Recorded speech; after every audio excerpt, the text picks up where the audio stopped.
Good day, ladies and gentlemen, and welcome to Family Fun Weekend at Emerald Downs. Today's track condition is fast. It's a fast track for today's racing.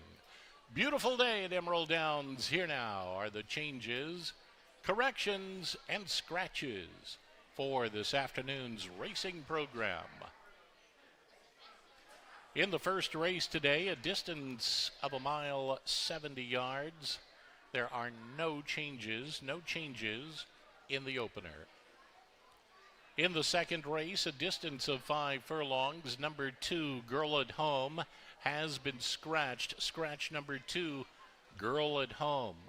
Number 5, Sweet Shop, also scratched. Scratch number 5, Sweet Shop. In the third race today, a distance of 1 mile 70 yards. Number 6, Back to Liberty, has been scratched. Scratch number 6, Back to Liberty. In the fourth race today, a distance of 5 1/2 furlongs. There are no changes in the fourth. In the fifth race at 5 1/2 furlongs, an owner correction for number 6, Tiger Lady. The corrected owner should be listed as Lucarelli Racing Corporation, Karen Clark and Jerry Ackerman. Turning to the sixth race today, a distance of 1 mile. There are no changes in the sixth. In the seventh race today, a distance of 5 1/2 furlongs. Number 1, Falling Leaves, will carry 2 pounds over. Number 4, Too Sassy, will carry 5 pounds over. Number 6, South Bay, will carry 4 pounds over. And in the eighth and final race today, a distance of 6 furlongs. Number 6, Pretty Roxas, will race with blinkers on. Blinkers on, number 6. Number 7, Oh My Vron, a change of rider. Make the jockey Alyssa Morales to ride number 7, Oh My Vron. Those are the changes, corrections, and scratches for today's racing program. Post time for the opener in 38 minutes. Handicappers Corner up next.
Welcome, ladies and gentlemen, to Emerald Downs, Sunday of Memorial Day weekend. Thank you for joining us here at the track as off to a great start here in 2026.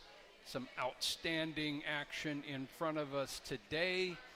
And quick reminder, racing tomorrow, first race at 1:50 p.m. Last year's horse of the meeting is in action tomorrow, Tom. Aloha Breeze. Tom Harris, our track announcer. Yes, Joe, just a tremendous card tomorrow and a pretty nice card today as well. So we're starting to see a lot more horses surface into the races as we progress into the season here, and it's a beautiful day. Good view of Mount Rainier. We're going to get a chance to have the Mount Rainier turn today. That's great. Yeah, you mentioned racing picking up. Next Saturday's entries look really strong. Next Saturday, well, of course, racing tomorrow, and then Saturday, May 30th. Yeah, just a lot going on. We had some good action yesterday. Tom calls the action up on the 6th floor. We had the first 5 races were won by Washington breds yesterday. Yeah. And, of course, Silvio Amador had a great day. He moved to the solo lead in the early jockey standings. A 4-bagger for Amador yesterday. A good day for the Batman. You know, he's really on top of his game, off to a terrific start in the season, and just looks like he's going to be tough. Yeah, 2 of those wins were for trainer Charles Essex, a number of Washington bred winners as well. And, hey, one of the track's all-time top horses in action today, Slew's Tiz Whiz. Tom, we talked about him quite a bit yesterday. He was tremendous as a 7-year-old. 3 wins, 2 stakes wins. He debuted with a top sprint performance. He won his 4th straight Governors. And he goes against a youngster today that has some pretty good credentials for the first time. You know, he does. You know, one thing I noticed about him, and let's see, he's in the 4th race today. He had Jose Zanino to ride him earlier in the career. Then Jose retired. Then we had Julian Couton rode him. Now we got Frank Alvarado. Now, what do those 3 have in common? They're all 3 veteran pilots. Veterans, sure. Yeah, so it seems to be a good fit for him, and that's just something I just kind of picked up on when I was looking at the form. But he's a mature horse. Oh, yeah. Needs a mature rider. Yeah. Well, you know, he's going 5.5, not his best distance. He's a closing sprinter, and he is a good sprinter, as evidenced by those 4 consecutive Governor's Stakes wins. But see, that Tiger was sprinter of the meeting last year, despite Slew's Tiz Whiz's 2 sprint victories. See, that Tiger won 2 stakes last year at Emerald Downs. He was 3 for 3 sprinting. He's only lost 1 sprint in his career. He's 5 for 6, and that was his career debut when he hopped at the start going 4.5 furlongs. Let's take a look at that Tiger in action last summer at Emerald Downs.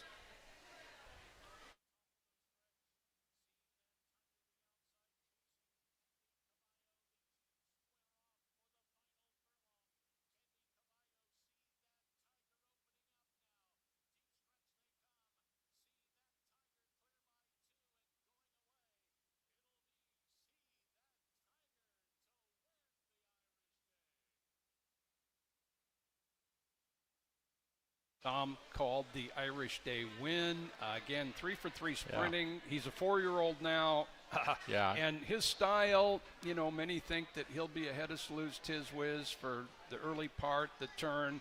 Slew's Tiz Whiz will make his move. So the 5.5 furlong distance is part of the handicapping. I mean, he certainly is one of the rising stars here in the Pacific Northwest. It's been fun to watch him progress as a youngster, and now he's 4. Now today he's chasing some tough older horses. You bet. So the tests are getting a little more complicated. You bet. When you turn 4, the waters deepen. That's a phrase I've heard you say before. Yeah, absolutely. Okay. We've got a special going on at the Trackside Pavilion here. We do. A nice special today, holiday weekend buffet. That's at the Trackside Pavilion on the south end of the facility, just down the way. Mm-hmm. And they've got limited tickets left. They're $25 each. If you want to go take part in the buffet, we certainly would encourage you to do so. It's a wonderful setting down there at the Trackside Pavilion. Oh, you bet. 1:30 to 3:30, as Tom mentioned, and just $25 a ticket for the buffet. So that is in action 1:30 to 3:30 today.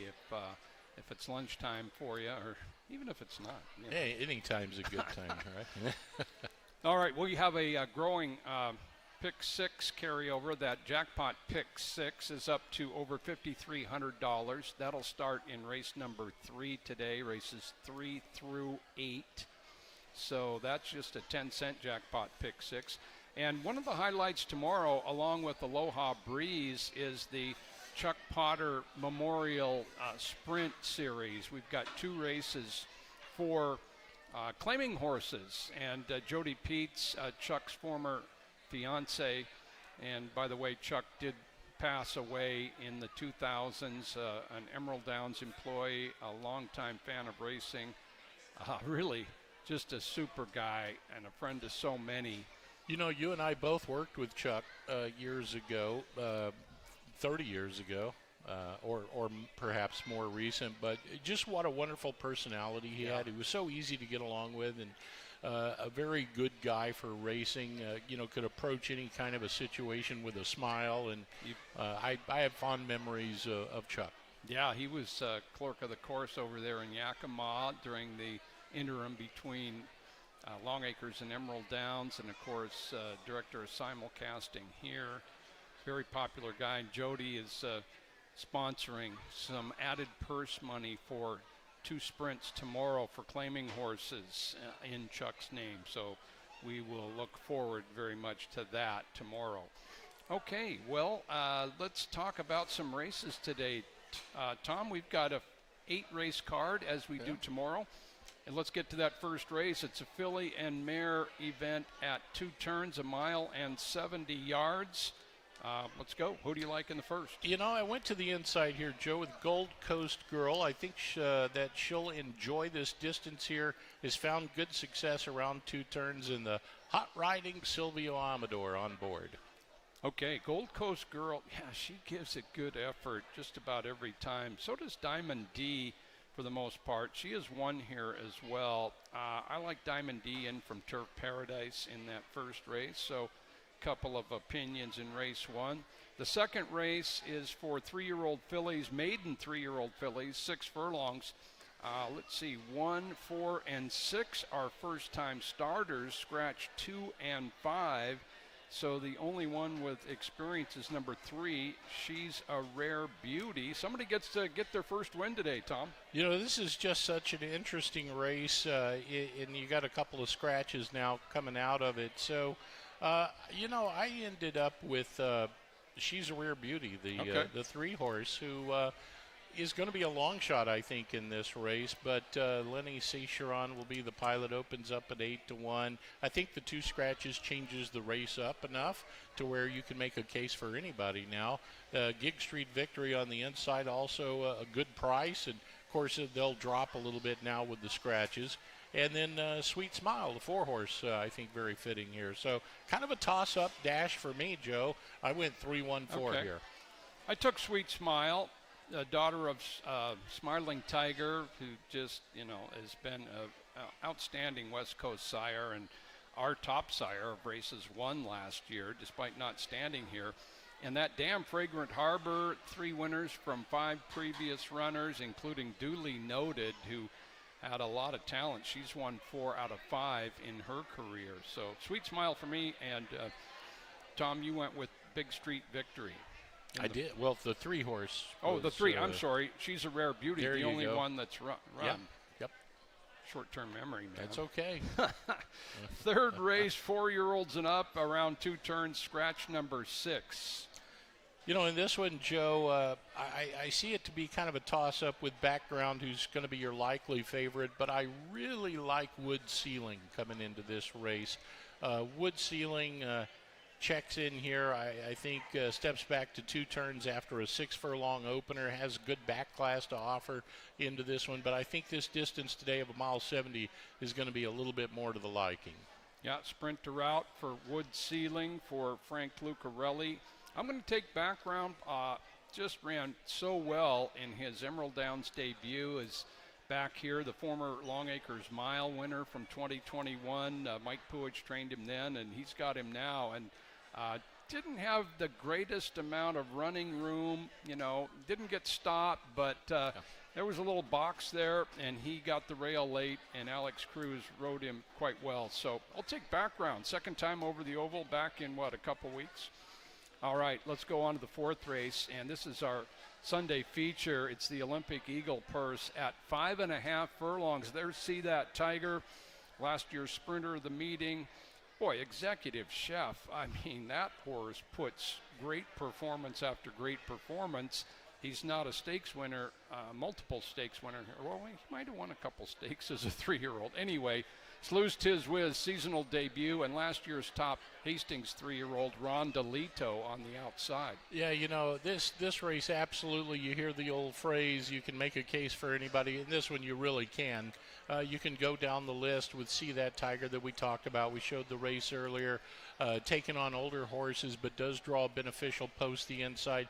Executive Chef is a horse I have up in my selections as a second pick, but also live here, I think. Slew's Tiz Wiz, I got to give the edge to. He's just done everything through his career that has been asked of him. Jin Tong, I think, could be a late running threat in this race, likes to come from out of it. And as you mentioned, Ron DeLito certainly has good credentials. I went 3-2-1 here. Okay, 3 on top, Slew's Tiz Wiz. Tom will have his eye on Slew's Tiz Wiz, though he may be trailing early in the race. We've seen his dynamic stretch runs so many times over the years. I'm going to take See That Tiger at 5.5 furlongs. I'm going to give him the edge. He's very fast. He's going to be ahead of Slew's Tiz Wiz for much of the race. And at 5.5, I say he can go all the way up front. And Slew's Tiz Wiz, wouldn't be surprised if he won it, Tom. No, not at all. All right, the fifth race is for fillies and mares 3 and up, non-winners of 3. Chatty Leroy Brown, the one horse, won the Washington Oaks last year at a huge price, and she put together a couple of back-to-back really good efforts here. She's capable of popping up and running a big race at just about any time, so you can't leave her out, really, even though I didn't have her in my top 3, but I would not be surprised to see her in the mix there. I did give the edge to Tiger Lady, one from the outside. Tiger Lady, I think, could have a role of a spoiler here. Looks to be a good spot for this horse. Had a nice win down at Turf Paradise. I went 6-2-3. Okay, she's the only 3-year-old filly in there. But as Tom mentioned, some credentials coming up to Emerald Downs. I went Annika's Song, morning line favorite. Win place percentage is outstanding. She did fire fresh in 2025 as well. So I'll take Annika's Song with Silvio Amador for Mark Cloutier in the fifth race. Let's go to the sixth race, and this is the Elysian Brewing Purse at a mile for older horses. How about Time Ticker, the inside? Blake Nunley is the rider. I like the way this horse comes up to this race, well rested, good at the distance, inside post. I think Blake Nunley, with the races I've watched him, perhaps prefers a closer, and I think he's got one here. So I went 1, 2, and 3. Very good. Yeah, there's a good price angle there. Time Ticker 10-1 morning line.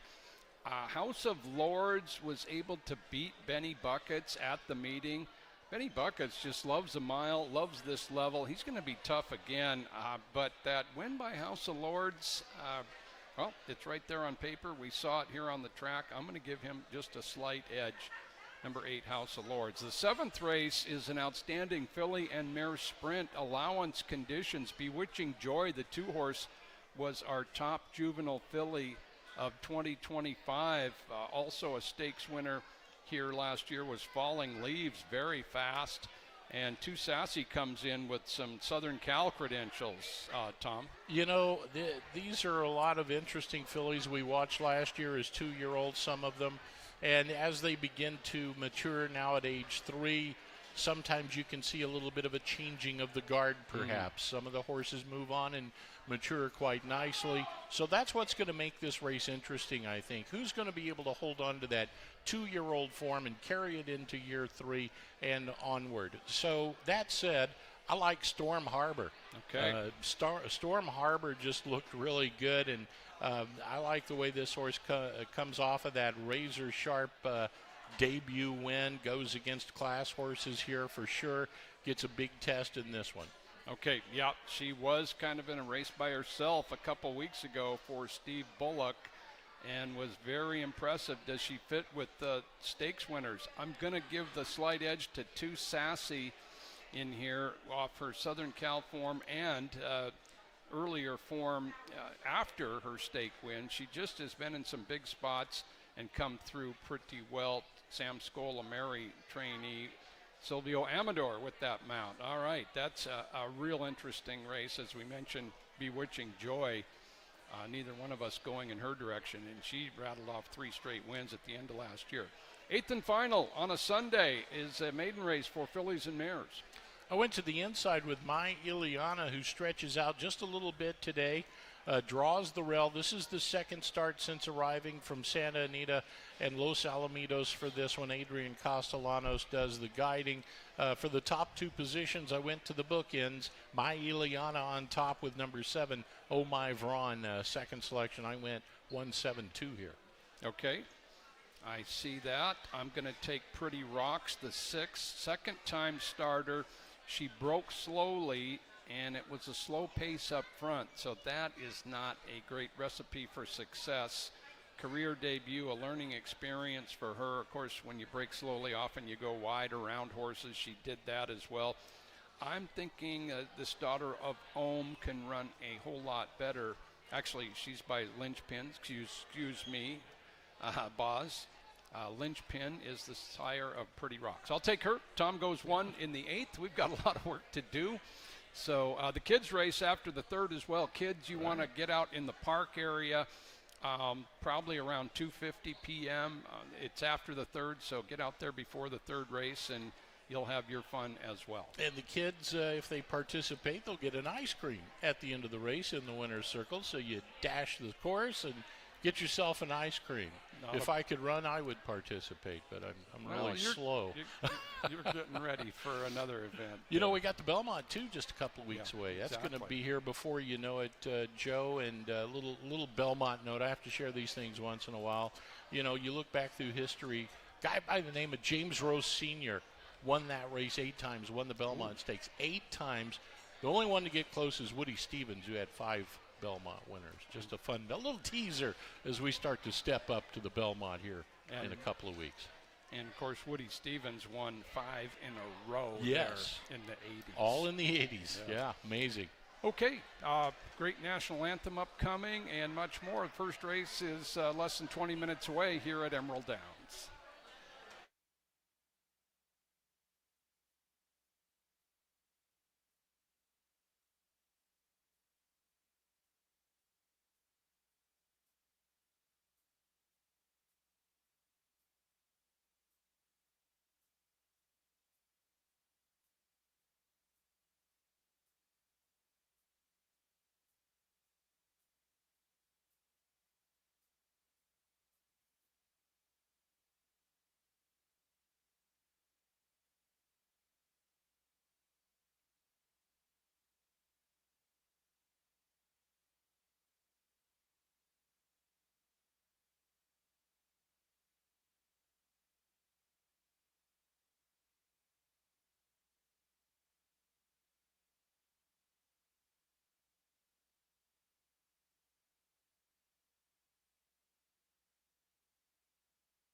Welcome once again, ladies and gentlemen. And we are getting close to racing here at Emerald Downs. 8 thoroughbred races coming up. 2 outstanding allowance events. The 4th race has Sleuth's Tiz Whiz. And, you know, our top 2 horses in there morning line-wise. See That Tiger, the top sprinter from last year. They've never raced against each other. No, but we have 2-mile winners running today. The last time that happened was, of course, 5-Star General and Sleuth's Tiz was in the mile, but now, of course, we have them in different races, so we get to see background also. That's right. And yeah, it's happened before. 2-mile winners on the same day. Assessment and Wasserman ran against each other several times for trainer Howard Belvoir, but not a real common event. So background early in the card, coming off a really good race here in his first out since arriving back.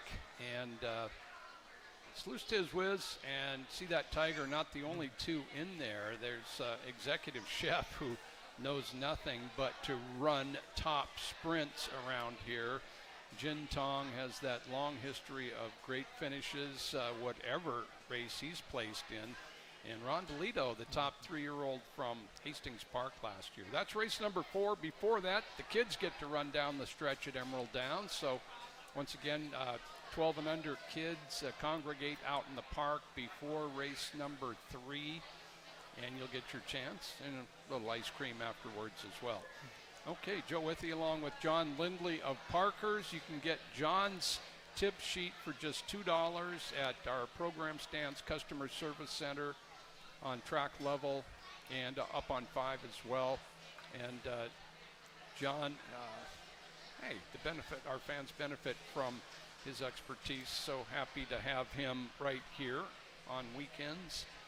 So let's take a look at the first, John. It's a 1 and 70 yards for fillies and mares. Gold Coast Girl has the rail for trainer Joe Toy. And welcome back to Joe Toy, has scored a winner already at the meeting since coming up from Turf Paradise. I see, you know, in a quick glance, she's finished behind Diamond D a couple of times in 2-turn races. They were at Emerald Downs last year. Diamond D is number 3 in here. Yeah, and she's a horse that we've seen several of that they did good at Emerald. They went to Turf Paradise. They didn't fare real well. It wasn't terrible. She was running on the turf, and then her last dirt race, she kind of ran evenly and lost to another horse that she's faced also, Yoga here. But she draws the rail. She's fresh, and as you mentioned, she got beat by Diamond D, but she was right there with her, only within a length or 2. A lot of people look towards her for a rider who was super hot yesterday. Oh boy, Silvio Amador, 4 wins yesterday. And yeah, Gold Coast Girl, just almost a 60% in the money percentage here at Emerald Downs, much higher than elsewhere. She can save ground early. Gold Coast Girl. Thirsty Nick is a 4-year-old filly who had a good 3-year-old season. Yeah, she shipped in here from Santa Anita and kind of ran okay her first start, but then had 3 really big efforts for it, including the second place beaten 6 lengths there, and then got claimed out of that race and might have just tailed off just a tad, but she's fresh and dangerous, shows a nice string of workouts, including a 6-furlong work, which you don't see too much, you know, early in this meet here. So she's probably fit and ready here, and being fresh, she'll have tactical speed, which is also a positive. We'll see how she does off the layoff, but like you mentioned, she had a great 3 out of 4 wins last year in that early part of the meet. Right, she took to this track and she won 1-turn, 2-turn races. Thirsty Nick for Chung Kim Han and Jose Rodriguez to ride. Number 3 is Diamond D. Diamond D had a big year in 2025 as well. Very similar to some others we talked about. She ran well. She went to turf. Well, she went to Grants Pass first and ran second, and then a third in a kind of restricted stakes. And then Turf Paradise, she did okay there sprinting. They tried her on the turf after a bit of a layoff. She didn't like the turf. She's tried the turf 3 times and has not fared well. But she comes back to Emerald. She's got a short work pattern, but she doesn't probably need to do too much because she was relatively fit there, and she's back at a surface she likes. And she also, on occasion, has shown tactical speed, which might be important in this race because there's no real confirmed front runner. So, you know, if you have good tactical speed and you break sharp and you find yourself on the lead, you might just be an advantage just from that perspective. True, very true. Diamond D won here 3 times, and She's won at all three different distances, including 2 turns. So, yeah, John outlined her. She's currently 8-5. There's Roses Are Blue, who's going sprint to route after a sprint campaign down in Phoenix. And again, here's another horse that ran okay at Emerald. She had a couple thirds routing near the end of the year after running second in a sprint and earned a couple of decent speed figures there. Wasn't able to replicate that in Arizona, although she does have a second there. It wasn't just speed figure wise. Back at Emerald, she comes off a race which she probably needed because she hasn't really done too much. And she'd been in the one hole race before that, which was tough to win out of. So she has some excuses, and again, coming back to Emerald might be the winning scenario for her. Yep, sprint to route for trainer Jose Puentes. Kevin Krieger up. There's the 5, Yogia. Yogia can definitely do 2 turns. She won a 2-turn event at Turf Paradise last December, and let's see, her other 2-turn wins. Well, you take it away. What do you think? You know, you look at her last race where she kind of ran an even 5th, but those were some tough sprinters at 5.5, flying by. I liked. They all had really, really good records, and she actually stayed in contention throughout. This is obviously going a mile is going to help her, but I think it's a lot easier accompanying. She goes from a starter allowance race to, you know, a restricted race here, so she's got a lot of positives here, and she also, coming off that sprint, will have tactical speed, which is going to help her.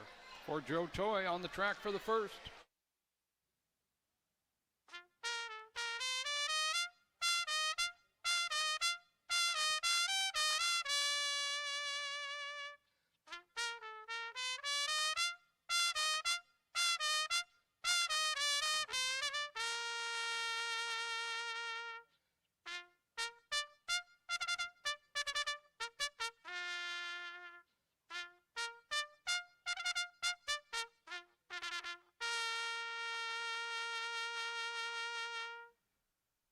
That's Dan Harrington's call to post for the first race today. The first race, the Michelob Ultra Purse at 1 mile, 70 yards. It's a claiming event, purse of $12,000 for fillies and mares, 3-year-olds and upward. They'll race off the mark in just over 5 minutes. 5 minutes to post for the opener.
And ladies and gentlemen, at this time, we ask that you please rise, if you're able, and kindly remove your hats for today's performance of our national anthem. Today we welcome Lisa Jackson, who grew up in the Pacific Northwest and has been singing the national anthem for over 20 years. Emerald Downs is one of her favorite venues after all these years, especially when Mount Rainier is out. Now here's Lisa Jackson with our national anthem. Oh, say, can you see by the dawn's early light what so proudly we hailed twilight's last gleaming, whose broad stripes and bright stars through the perilous fight o'er the ramparts we watched were so gallantly streaming, and the rocket's red glare, the bombs bursting in air, gave proof through the night that our flag was still there. Oh, say does that star-spangled banner yet wave o'er the land of the free and the home of the brave? That's Lisa Jackson.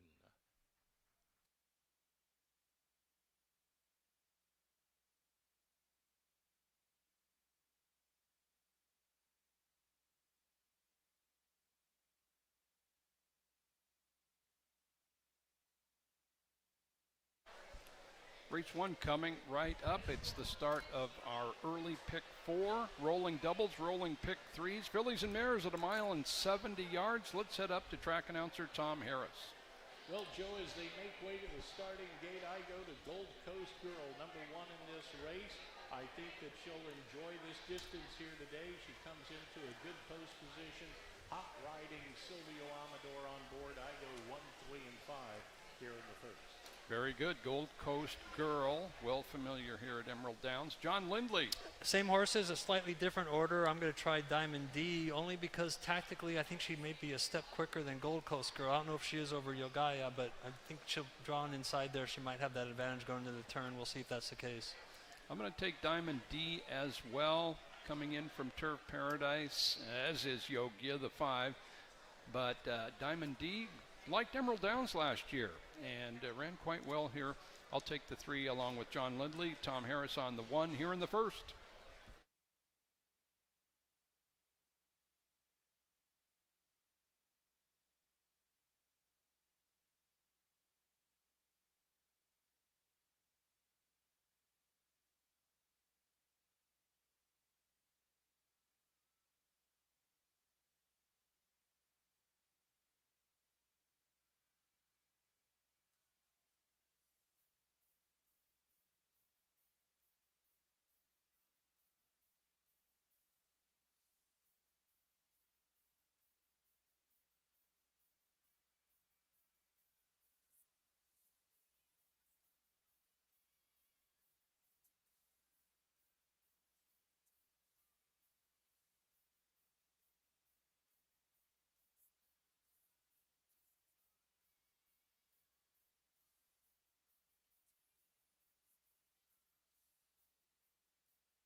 And the horses have reached the starting gate. Post time for the first. Gold Coast Girl, first one to settle in.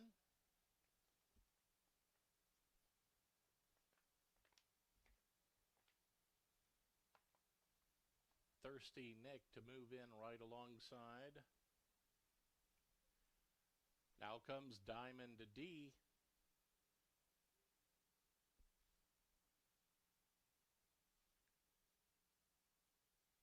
Roses are blue.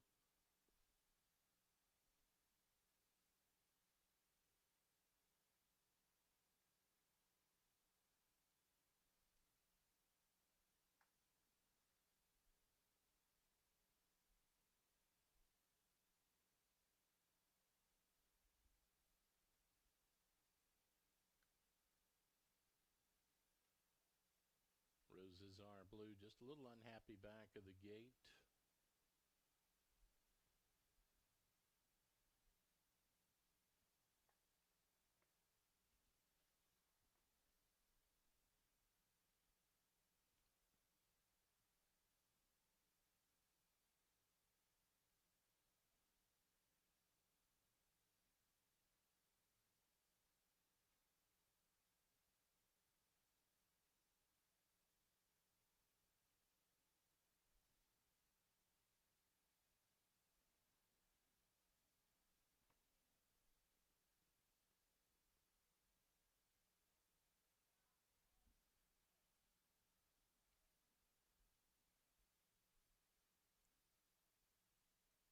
Looks like jockey Kevin Krieger may be headed back to the jockey's room here, so we may have just a little bit of a slight delay as Roses Are Blue was tossing her head about. It looked as if she might have caught Kevin Krieger there just before he dismounted.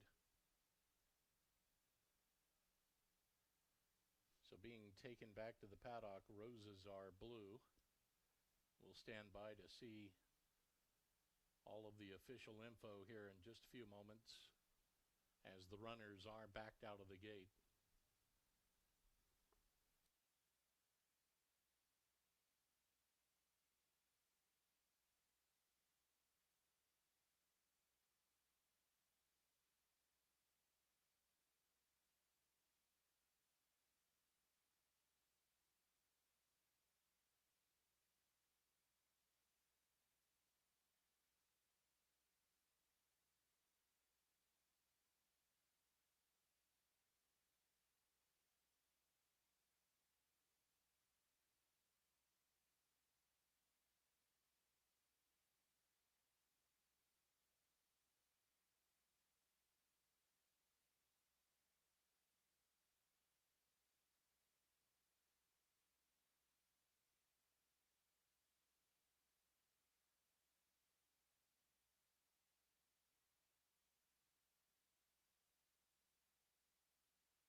Ladies and gentlemen, announcing a jockey change for number 4, Roses Are Blue. Make her rider now Blake Nunley. Blake Nunley will now be the rider for number 4, Roses Are Blue, in this first race. Just as soon as jockey Nunley gets the leg up from the paddock, Roses Are Blue will rejoin the field here momentarily.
Now heading back to the track, number 4, Roses Are Blue. She's now under the guidance of jockey Blake Nunley.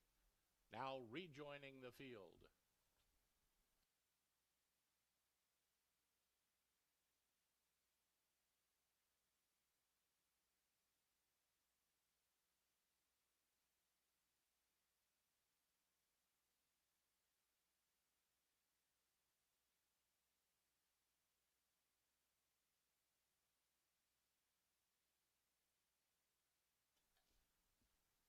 So the gate crew will work to handle Roses Are Blue first of all. And they will try to back her in from the front of the starting gate. This is a tactic commonly used for horses that aren't too thrilled about stepping in from the back. So gate crew gets her in there, and the rest will now join as we get set for the opener. Gold Coast Girl inside post.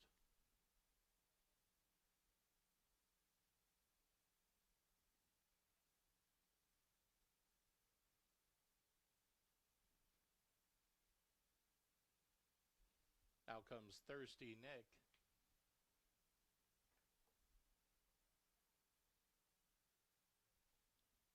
Diamond D. Yogya outside post. Last one. Starter Mark Gibson will send them on their way. And runners away. It was a good start for Yogya from the outside. Thirsty Nick broke smartly as well. Gold Coast Girl joins the leaders now from the inside. Then it's back to Diamond D and Roses Are Blue. They're tightly grouped as they make way round the Mount Rainier turn. And from the inside, Thirsty Nick has the lead 3 parts of a length. Yogya poised in second by a length. Gold Coast Girl is holding third by 2. Roses Are Blue next, and a length and a half to Diamond D as they head up for the backstretch run. An easy-going quarter, 24 and 14 as they point up the backstretch. And on the lead, it's Thirsty Nick by a half length. On the outside, Yogya is right there, a snug second. Right behind is Gold Coast Girl holding third by 2. Then back to Roses Are Blue in stride with Diamond D, less than a half mile away. and they run through the first half in 48 and 41 hundredths. Into the turn, and the tempo quickens now. Thirsty Nick at the inside, just in front of Yogia. Those two move as one midway round the turn. Gold Coast Girl is back in third. Still three more back to Roses Are Blue and Diamond D. They run to the top of the stretch. Thirsty Nick is at the inside. Yogia from the outside. They come off the turn together. A furlong away now, and Yogia takes over. Yogi opens up a length and a half, two, and going away. Thirsty Nick is chasing. Center of the track comes Roses Are Blue late, but it's too late to stop Yogia, who's home in front. Winner by 3. Thirsty Nick was second. Roses Are Blue third, then Diamond D and Gold Coast Girl. Miles 70 yards in a minute 42 and 25 100ths.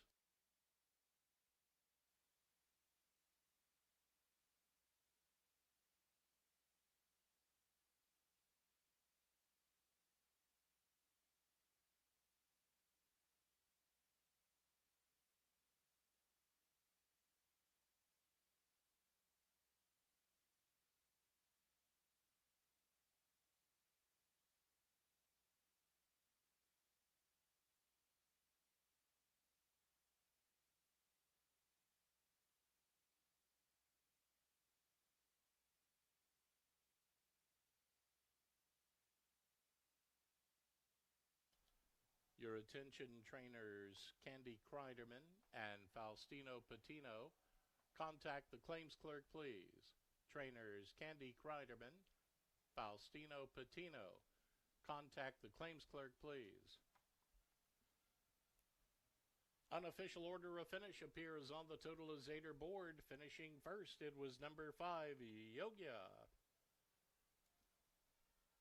Finishing second, number 2, Thirsty Nick. Third came number 4, Roses Are Blue. And fourth, number 3, Diamond D. First race today was the Michelob Ultra Purse. Again, the running time was a minute 42 and 25 100ths.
Results for the first race official.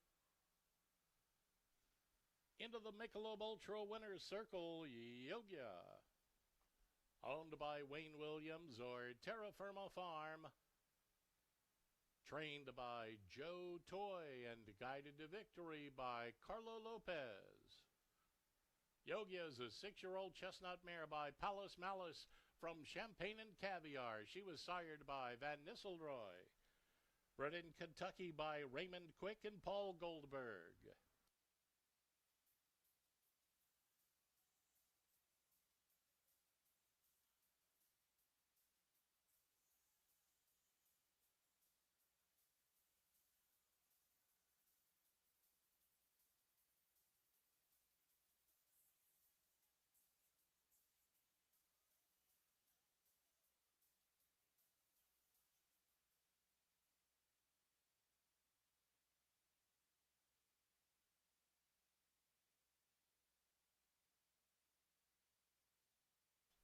And a look at the prices for the first race today. Winner number 5, Yogia, returns $7.08 to win, $4.18 to place, $3.04 on the show ticket. Number 2, Thirsty Nick, $6.64 to place, $3.44 on the show. And number 4, Roses Are Blue, $4.90 to show the exacta. $30.28, the 50-cent trifecta, $65.68, 10-cent super, $28.89. Coming up, the second race today, a distance of 5 furlongs. It's the Budweiser Purse. Number 2, Girl at Home, has been scratched. Scratch number 2, Girl at Home. Number 5, Sweet Shop, also scratched. Scratch number 5, Sweet Shop. Post time for the second race at 2:15. Just 8 minutes to post.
And there was a claim in the first race today. Number 3, Diamond D, was claimed. The new ownership is Schmidt Happens Racing.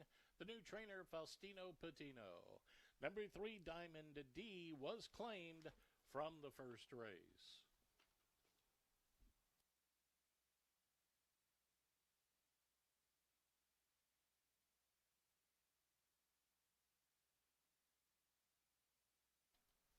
Fans, don't forget the Trackside Pavilion has the holiday weekend buffet today. Limited tickets remain.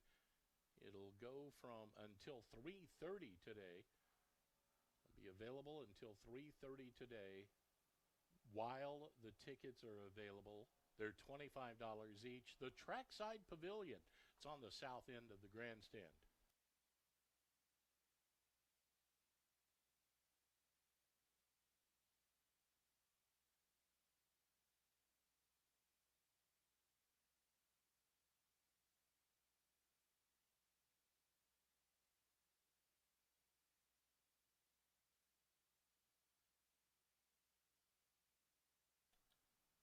Don't forget, today we have the kids race on the track after the third race. All kids ages 12 and under are invited to participate.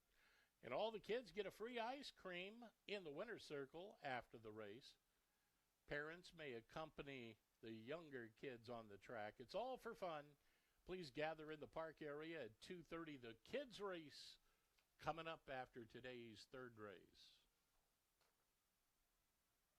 And, of course, it's all part of Family Fun Weekend this weekend here at Emerald Downs.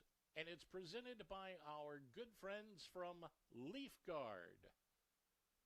They're joining us in the park area today. Kids can enjoy the pony rides, face painting, bounce houses, sidewalk chalk. All the activities are free. And we still have more family fun tomorrow.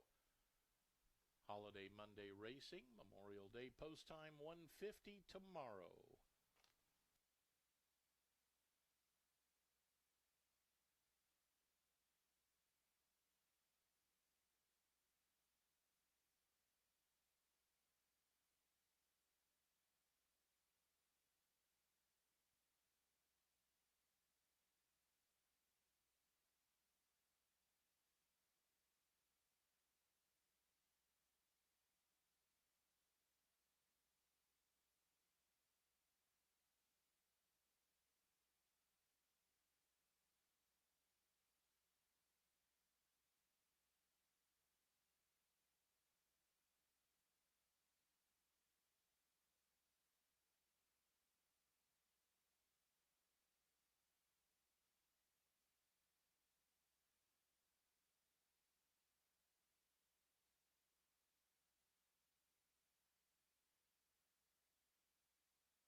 Horses in the saddling paddock area. And we have 3 first-time starters. First ever career race, 3 of the 4 fillies in race number 2. And of course, we'll be adding a little time there on the clock after that delay at the gate in the first race. So the second race is for 3-year-old maiden fillies, and the distance is 5 furlongs, a short sprint. Number 1 there, Gig Street Victory, one of the 3 first-time starters in here. Joe Withey and John Lindley above the paddock, as just a couple of real top races coming up this afternoon. Gig Street Victories by Gig Harbor, a City Zip stallion. The Dam only raced 1 time in her career, and she's only had 1 previous foal, so not a lot known there. But Tim McCann is in charge, and his horses have been running good this year, John. Yeah, they've come out, and they've had every one of them has been ready. And you look at, he's got 2 in here, and they both have been working, I'm assuming, together every workout, and they're all the same time, so apparently pretty evenly matched in the mornings here. This one does draw the rail, and you know, by City Zip Stallion, you expect them to have some early speed, and I'm sure the fact that they drew the rail kind of commits them. If she does have any early speed at all to go, if she drawn outside, you know, they might have some options there, but we know Tim McCann horses are always ready, especially this year. Gig Street Victory with Silvio Amador for her career debut. Scratch numbers 2 and 5. 2 and 5 are out.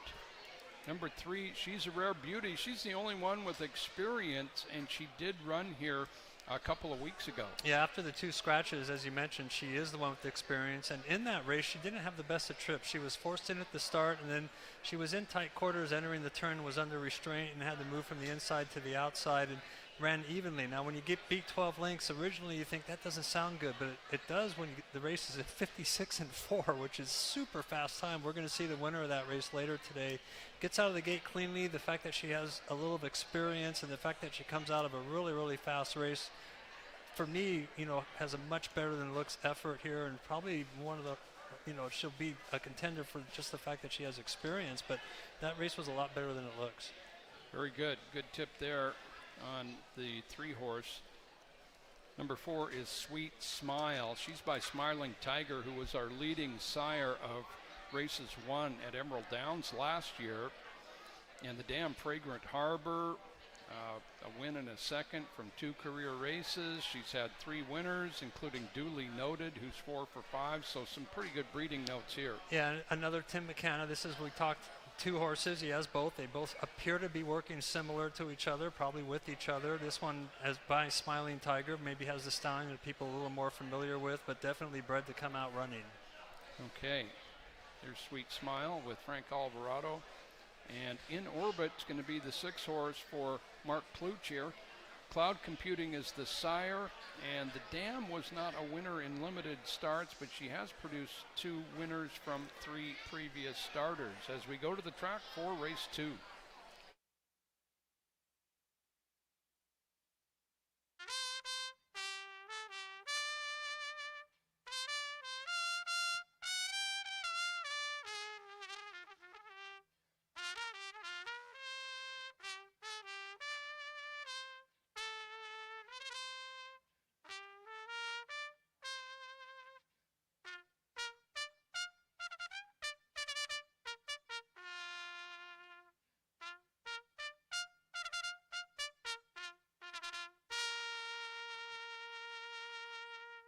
Horses are on the track for the second race today in the Budweiser purse at 5 furlongs. It's a maiden claiming event, purse of $16,000. It brings out maiden 3-year-old fillies. Reminder that number 2, Girl at Home, has been scratched, and scratch number 5, Sweet Shop. They'll be off and running in less than 5 minutes until post time.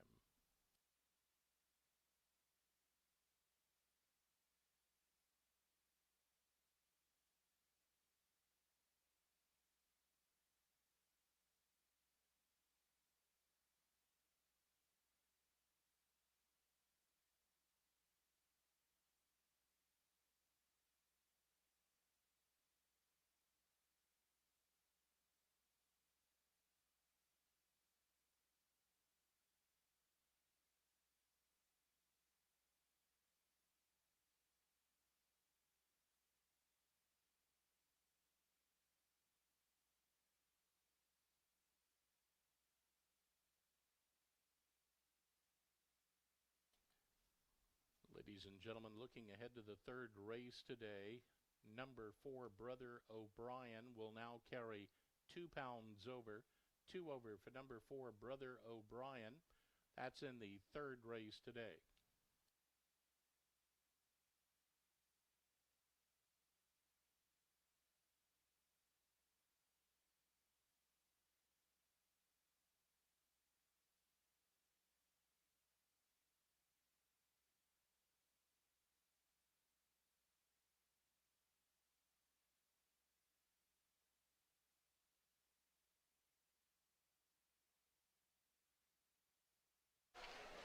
Once again, just a quick announcement on our trackside pavilion on the track apron down at the south end. There is a buffet available until 3:30 today for just $25 a person.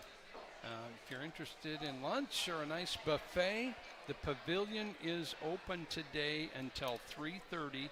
It's again down at the south end of track level, just a little past the finish line. All right, the second race, we've got a short but sweet field. Connections, Tim McCanna with 2 first-time starters in here. Mark Cloutier has one, and then She's a Rare Beauty from Rosie Simpkins had that one race 2 weeks ago. Let's go up to Tom. Yeah, Joe, a lightly tested bunch here. In this case, we only have one that has a race under the belt, and that's She's a Rare Beauty, number 3. And that's the one I'm going to go with here. Had some decent workouts leading up to the debut run. Did improve position at 5 furlongs.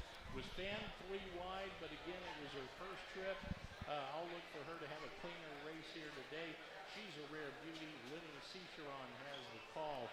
Gig Street Victory, second selection, has the rail. Sweet Smile to round out my top 3, 3, 1, and 4. Very good. 3 on top. She's a Rare Beauty. John, you mentioned, that her race, the winner won by 7 in her career debut 2 weeks ago, and she did have the 1 post. So, you going in that direction? Yeah, for sure. In fact, the horses that I picked before the scratches were all the 3 that had experience, which is always a big advantage. But She's a Rare Beauty showed me something. She was forced in at the start, and then she wanted to run out there and couldn't really find some room. And by the time she actually was clear, the race was over. The winner had already dominated there. So a clean start, that experience edge we all know is a big positive here. We'll see if that's the case and she's able to come up with a maiden score. Okay, I'm going to go on top with Sweet Smile, the daughter of Smiling Tiger, out of a productive female family from Tim McCanna. As you mentioned, the workouts aren't too much different than her stablemate, Gig Street Victory, and we did catch them on our training day video going together on one occasion. But I'm on the 4, and John and Tom on the 3 here in the second. And the horses have arrived at the starting gate. It's post time for the second. Gig Street Victory tucked away at the inside. There's She's a Rare Beauty. Now Sweet Smile steps up. One more to go in orbit outside post. And the sophomore fillies just about set. Now they're in.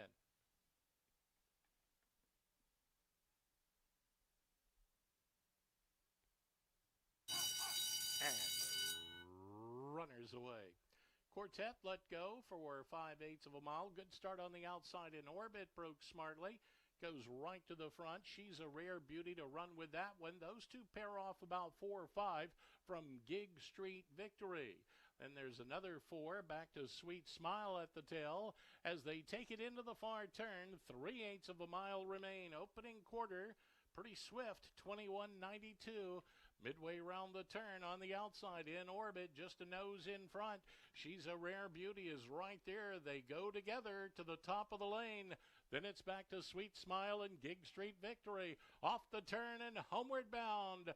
In orbit from the outside. She's a Rare Beauty. Battles on from the inside. Racing back third is Sweet Smile. Deep stretch they come. In orbit, She's a Rare Beauty coming back now. She's a Rare Beauty gets up to win it by a neck. In orbit was second, Sweet Smile third, and Gig Street Victory was fourth. They stopped the clock in 59 and 19/100ths.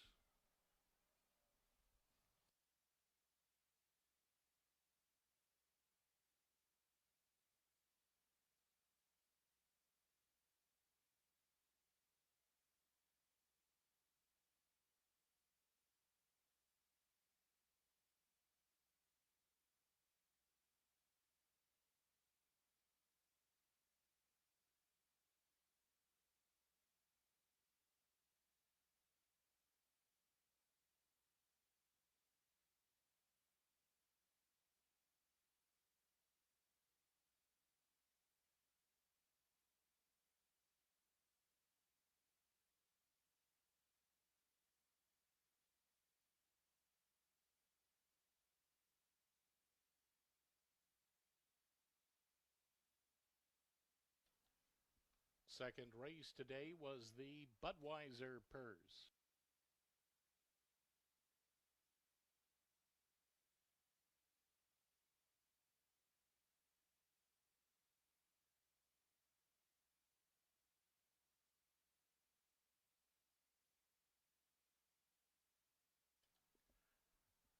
Ladies and gentlemen, your attention please. There is a steward's inquiry into the stretch run of the second race today. Please hold all tickets until the results are official. A steward's inquiry in the stretch run. It does involve the top 2 place finishers.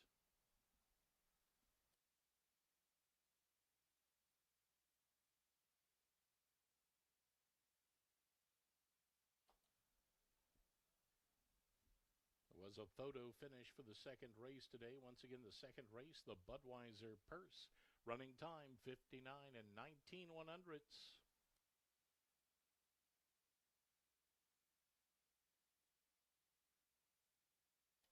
Photo shows number 3, She's a Rare Beauty, finishing first. Number 6, In Orbit, second. Number 4, Sweet Smile, was third.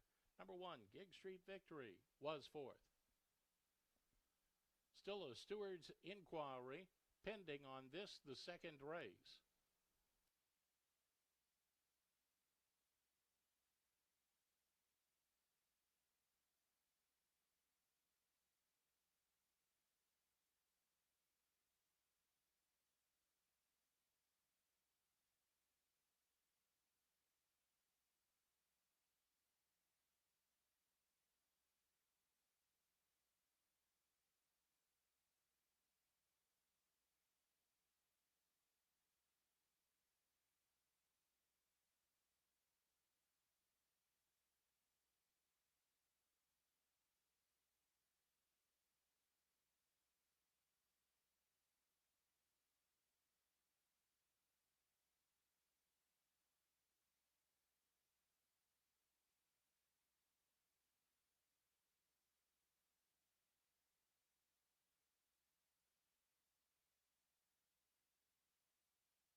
Ladies and gentlemen, after viewing the video replays, the stewards have ruled that there be no change made in the order of finish. The results will remain as posted. Mutual contact by both runners through the stretch run. The results are now official.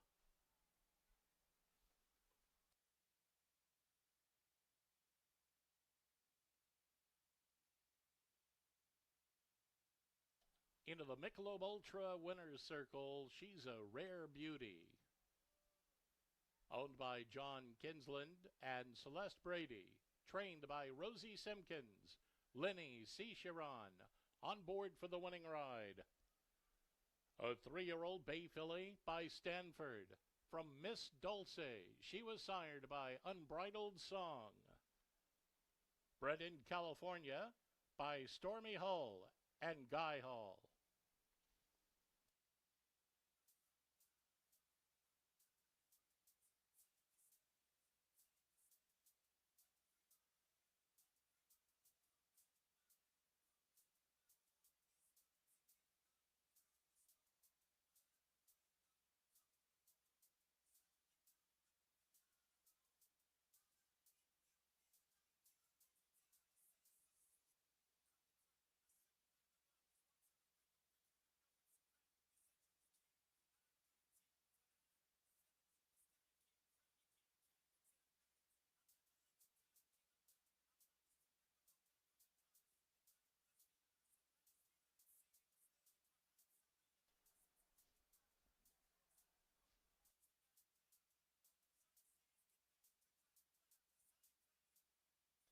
Trainer Alan Bozell to the winner's circle, please. Trainer Alan Bozell to the winner's circle, please.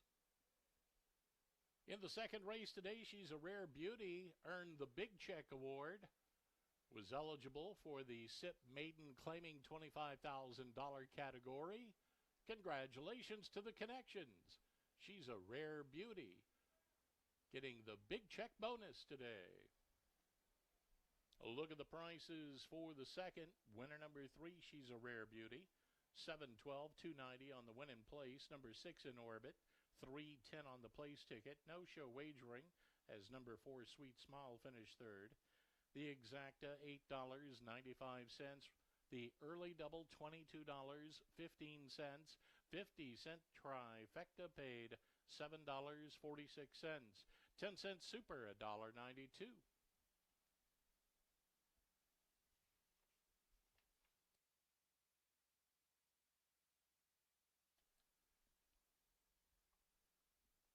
And race fans, it's time for the Las Margaritas Trainer of the Week Award. This week's honor goes to Alan Bozell, off to a great start this season, winning opening week with 9-1 long shot Cause for Divorce, and last week with first-time starter Blue Locket, 3-year-old homebred that scored by more than 3 lengths and returned $18.62 to win, too. Alan Bozell, tip of the hat, our Trainer of the Week.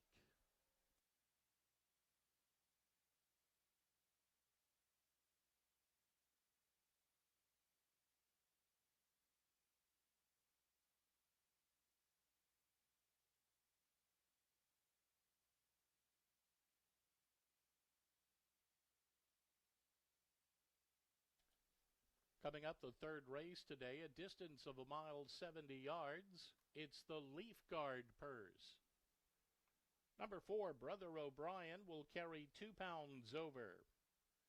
Number 6, Back to Liberty, has been scratched. Scratch number 6, Back to Liberty. Post time for the third race at 2:52. 19 minutes until post time.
Fans, don't forget the kids' race coming up on the track right after the third race. All kids 12 and under are invited to participate. All the kids get a free ice cream in the winner's circle right after the race. Parents, of course, may accompany younger kids to the track, and it's all for fun. Please gather at the park area at this time. We're going to have the kids' race coming up right after this third race. It's all part of Family Fun Weekend this weekend, presented by our good friends from Leaf Guard. In the park area, the kids can enjoy the pony rides, face painting, bounce houses, sidewalk chalk. All the activities are free. And we'll do it again tomorrow. Family Fun Weekend continues tomorrow, post times 1:50.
Paddock time for race number 3 at Emerald Downs, and we're going to go 2 turns for some older horses.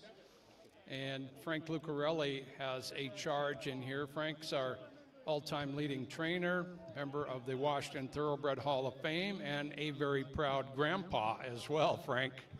Yep, I got Levi here and got old Stella down there.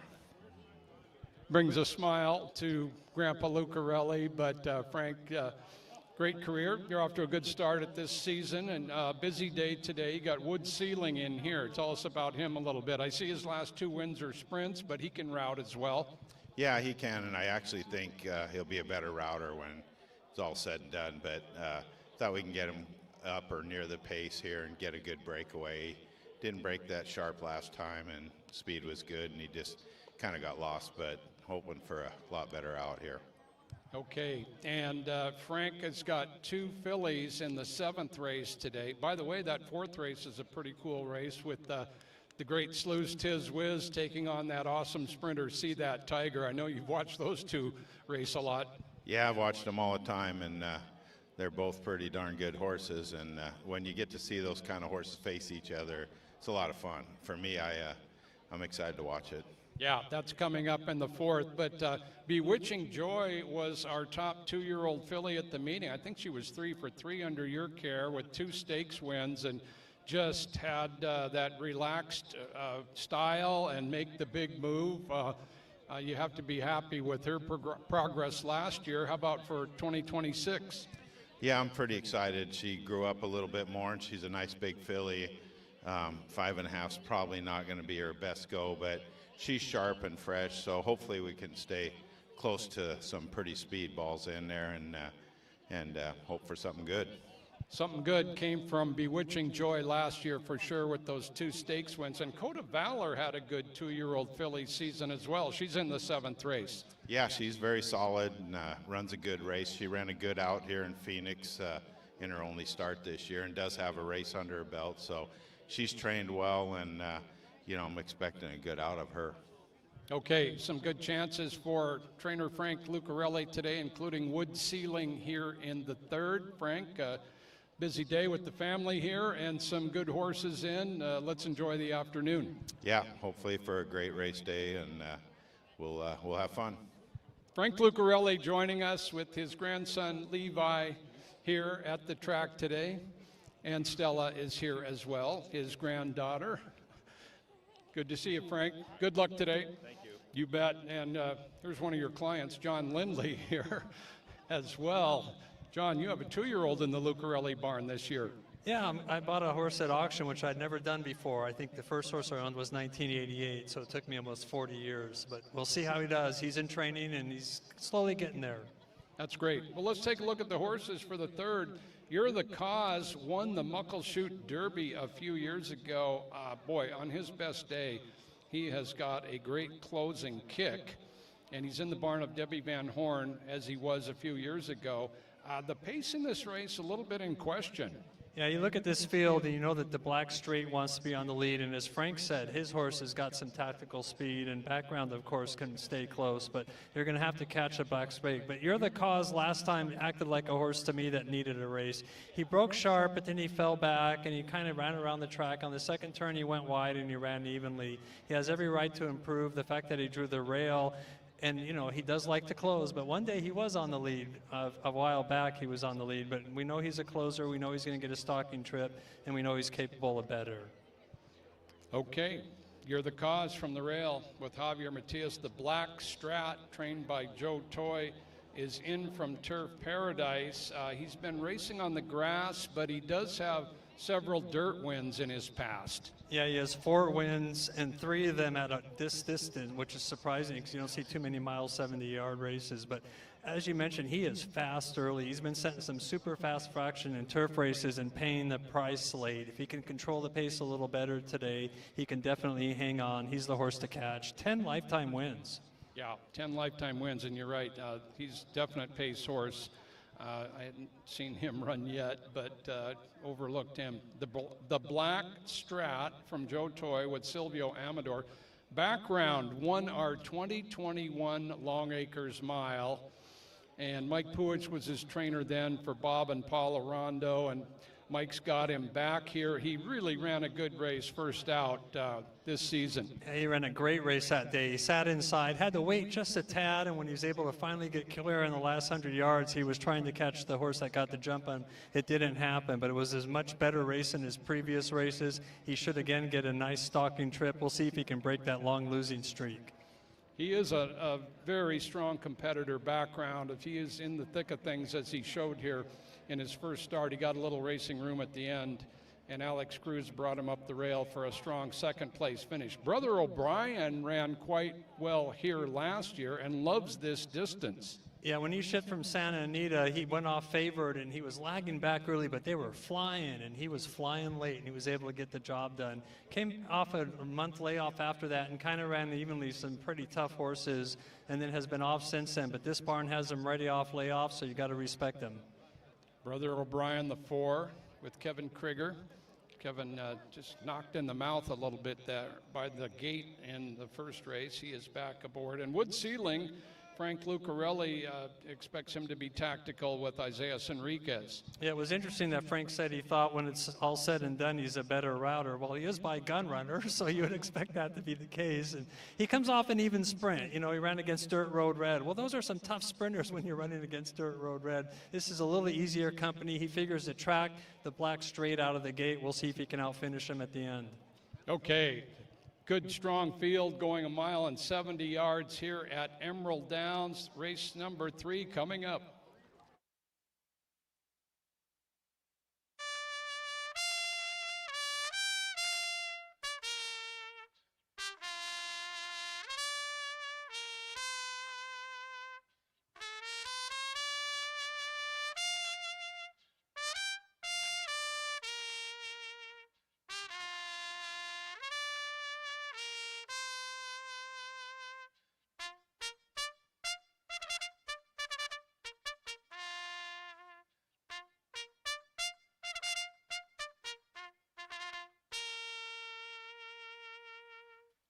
Dan Harrington's called to post for the third race today. It is the Leaf Guard purse at 1 mile 70 yards. Claiming event purse of $18,000. It brings out 3-year-olds and upward. Reminder that number 6, Back to Liberty, has been scratched. They'll be off and running in less than 6 minutes.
Race number 3, the Leaf Guard purse at 1 mile and 70 yards.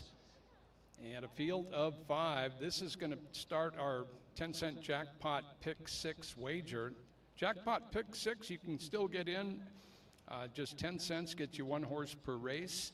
And of course, you can put more horses in each race on your ticket, as many as you want. The price will go up, but there is a carryover exceeding $5,200. Let's go up to Tom Harris. He's going to call the action here in this anticipated third. 1 mile and 70 yards, Joe, here for the Leaf Guard purse. I go to the 5, Wood Ceiling. Wood Ceiling stepping back into 2 turns after the recent 6-furlong start here. Raced evenly for the most part in that race. One of the things I like about this horse is he's got a fair amount of back class. You look at the Turf Paradise form, finished second last year in the Turf Paradise Derby. It was in Stakes Company pretty much throughout his campaign last year. This year he had a couple of mile starts. One of those on the turf, I think you can excuse that race. And the other one, of course, was also in with Allowance Company. So this, I think, will be a better spot for Wood Ceiling here today. I'll put that one on top. 5, 3, and 1. Background also looks tough here.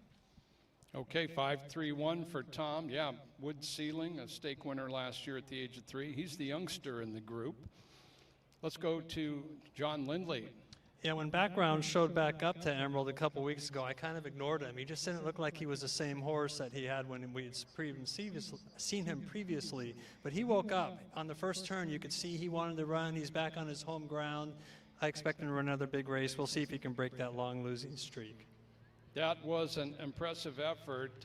Not a ton of room in the last quarter mile plus for background a couple weeks ago, but when it opened up on the inside, Alex Cruz went there and he finished quite well. I think he can win this race. I'm going to pick background, second off a brief layoff, second time back at Emerald Downs, and good picks by John and Tom in race 2. They got that 5-2 shot in that 4 horse field. So I'm on the 3, as is John, and Tom's on the 5 here in the 3rd.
And the horses have arrived at the starting gate. Last moment notice for all the kids that want to take part in the kids race. Be sure to head on down to the park area right now. Right after this race runs, we'll have the kids race on the track. Horses at the gate for the 3rd race, mile 70, and You're the Cause takes that inside position. The Black Strat alongside. Now they're joined by Background.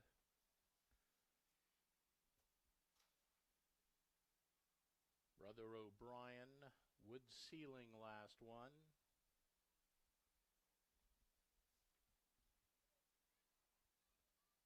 Emerald starter Mark Gibson will send them on their way.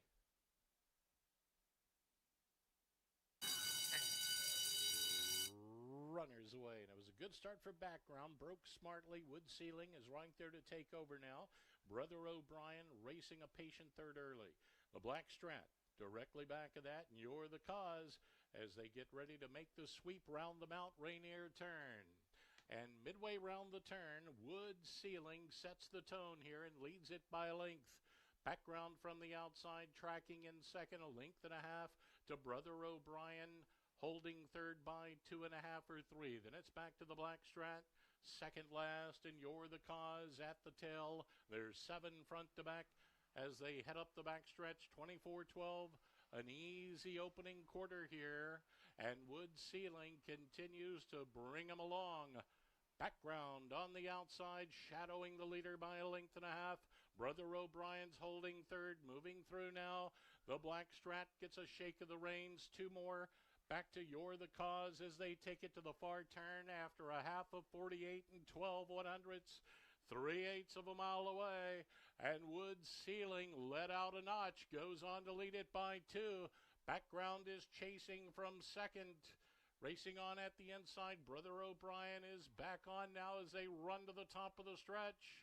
They round the turn and head for home. Wood Ceiling takes them to the final furlong. Background is in pursuit.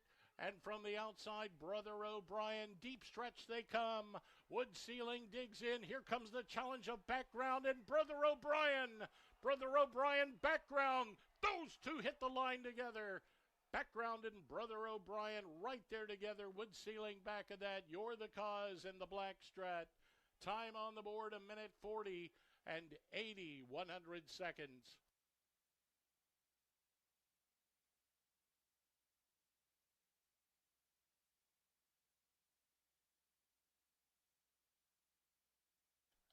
Photo finish for the third race. There is a photo.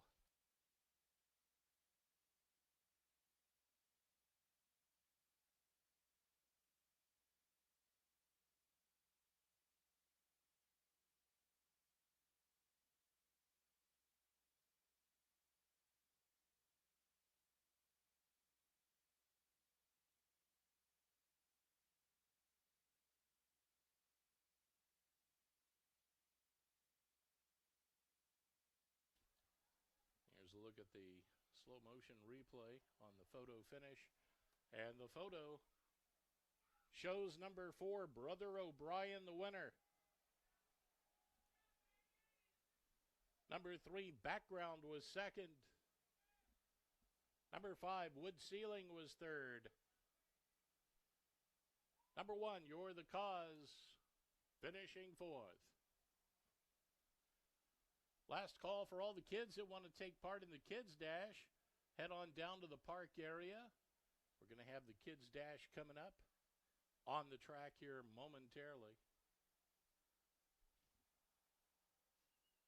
Third race today, the Leaf Guard Purse, a special Emerald Downs welcome to our good friends from Leaf Guard.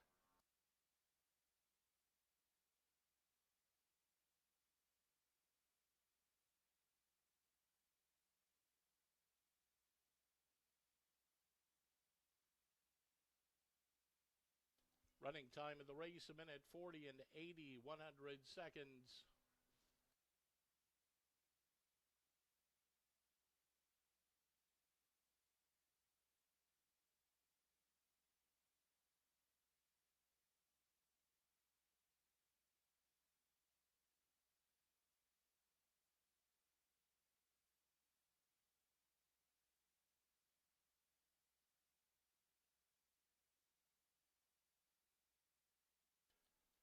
Into the Michelob Ultra Winners Circle, it's Brother O'Brien.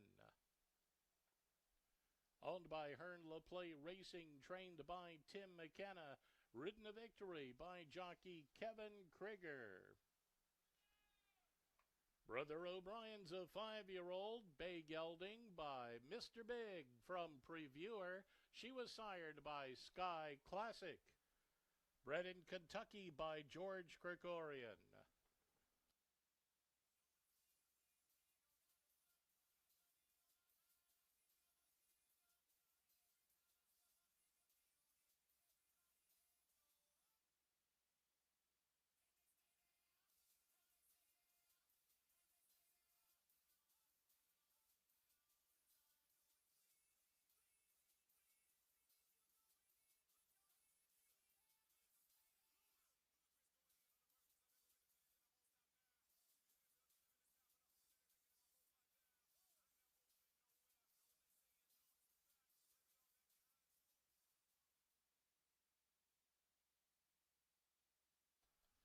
Here's a look at the prices for the third race. Winner number 4, Brother O'Brien, $8.74 to win, $360, $214 across.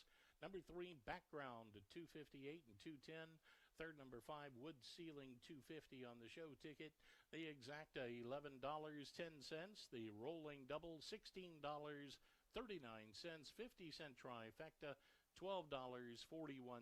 10-cent Super, $4.20. The early pick 3, $81.11.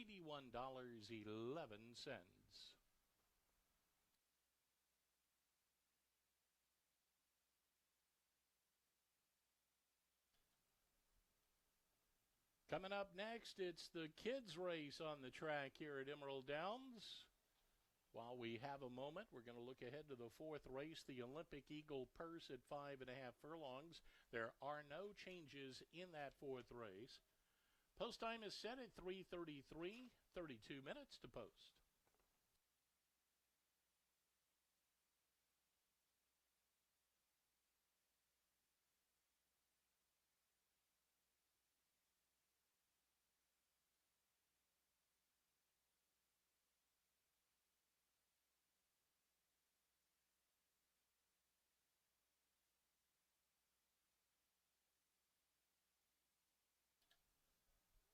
And the starting gate is moving into position as we get ready for the kids' race here at Emerald Downs. It's a tradition here at Emerald. Family fun weekend. We like to have the kids run down the track here. Ladies and gentlemen, let's give them a big round of encouraging applause for the youngsters taking part in the kids' dash today. All 5,762 of them. Well, I'm exaggerating, but not by much.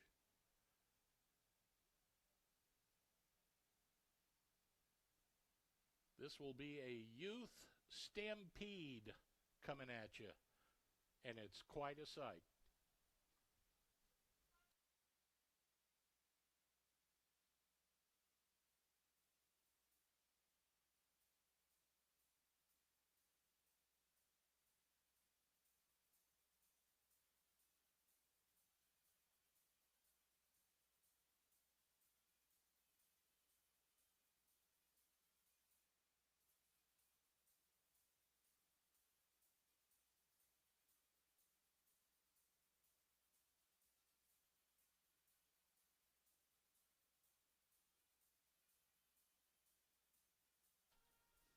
There is the official call to post from our track bugler, Dan Harrington, as the stream of racers continue on the track here.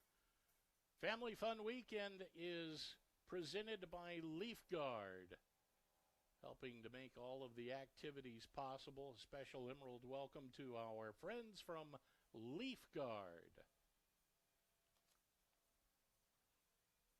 All right, we've still got a few of them back of the gate, but we're getting close. The official starter, we have a guest starter that Mark Gibson, our track starter, has selected, representing the youngsters today.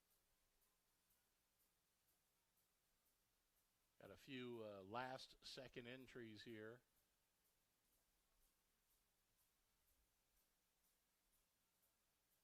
It's all for fun, of course. They'll run down the stretch and get an ice cream right after they finish in the winner's circle. And we're getting close to being set here. We have some parents out there with the little ones as well. Those gate doors will fly open and it'll be on.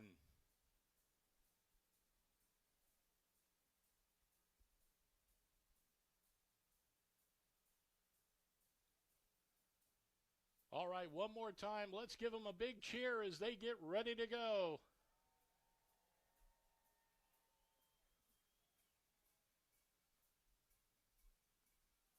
And they are just about set. And kids away. And there's a whole lot of them in the front, the back, the middle, and the inside, the outside. The one in the red is giving way to the one in the black, and the one in the blue's charging hard, but we got a winner. We got a winner. But they're all winners. They are all winners today. Everybody gets an ice cream. Look at them go.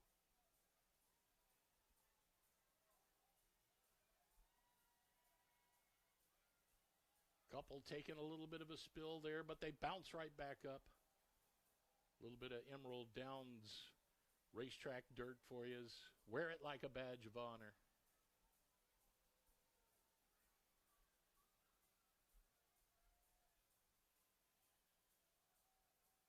To the finish line they come, one and all.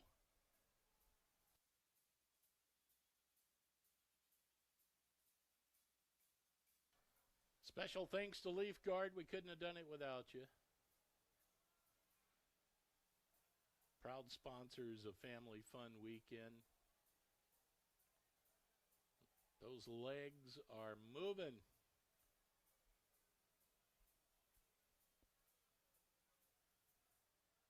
All right, there it is. There's the field. They have all successfully traveled the course, and everybody gets an ice cream. The ice cream men in the winner's circle and the ladies, ice cream ladies as well, passing those ice cream out. Here's another look at it. Look at them go in the kids' race. Always a lot of fun here at Emerald Downs.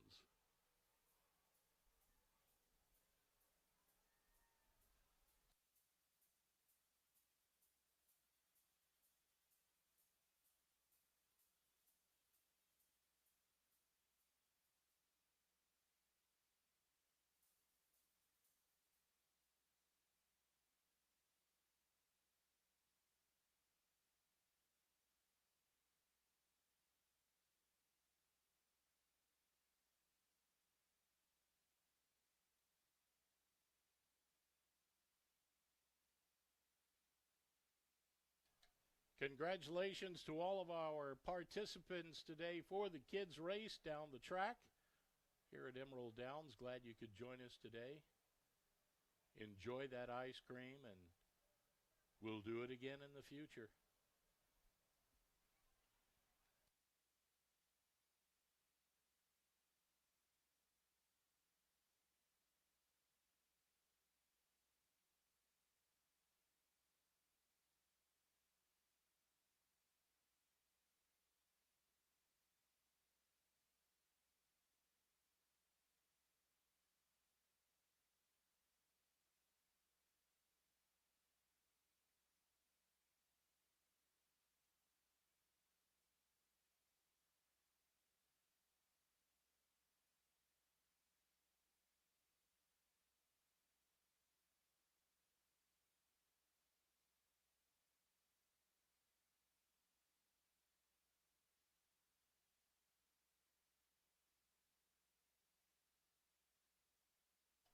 Hey fans, be sure to stay up to date with everything going on here at the track, just like the kids' race today.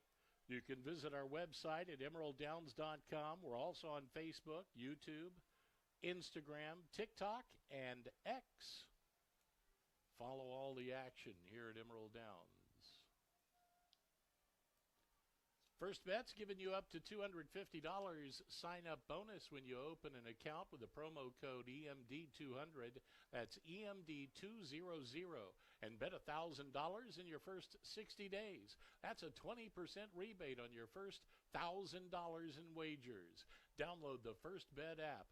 That's 1/ST-BET today to get started. And remember to use promo code EMD200 to claim your exclusive bonus. Download the app now. Wager today.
Hey fans, Emerald Downs is giving you a chance to be a star athlete on national TV. That's right. All you need to do is to wear a T-Rex costume on Sunday, July the 12th. There's races for kids, adults, and seniors. The races will be broadcast on ESPN2 later this summer. You can sign up today at emeralddowns.com. Don't miss the T-Rex races, Sunday, July 12th.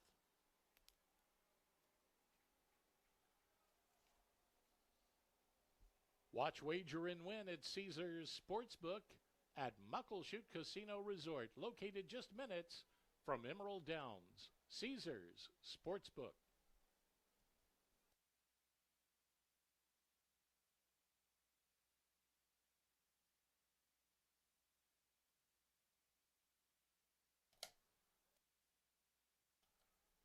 Now would be a good time to remind you, if you have a fast-crawling baby, be sure to sign up for the 2026 Diaper Derby. That's going to take place on Sunday, July the 5th.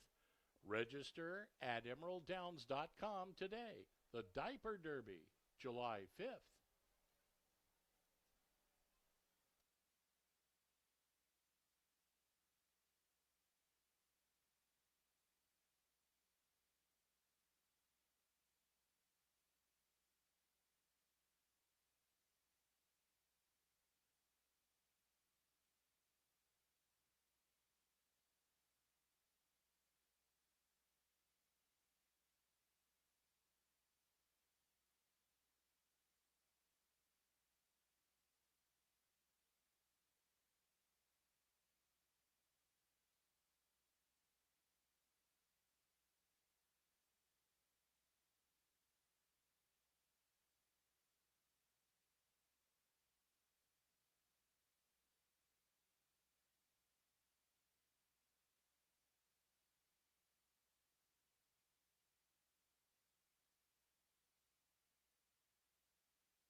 And a beautiful Sunday afternoon here in Western Washington, Sunday of Memorial Day weekend.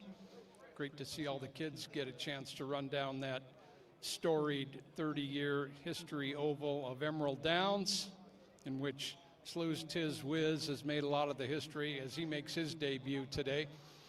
And the fourth race is coming up. It's a sprint at 5.5 furlongs for older horses. A reminder, we are racing tomorrow as well. First race at 1:50. Last year's horse of the meeting, Aloha Breeze, is in action. Tom Wenzel with a couple of good older horses in his barn.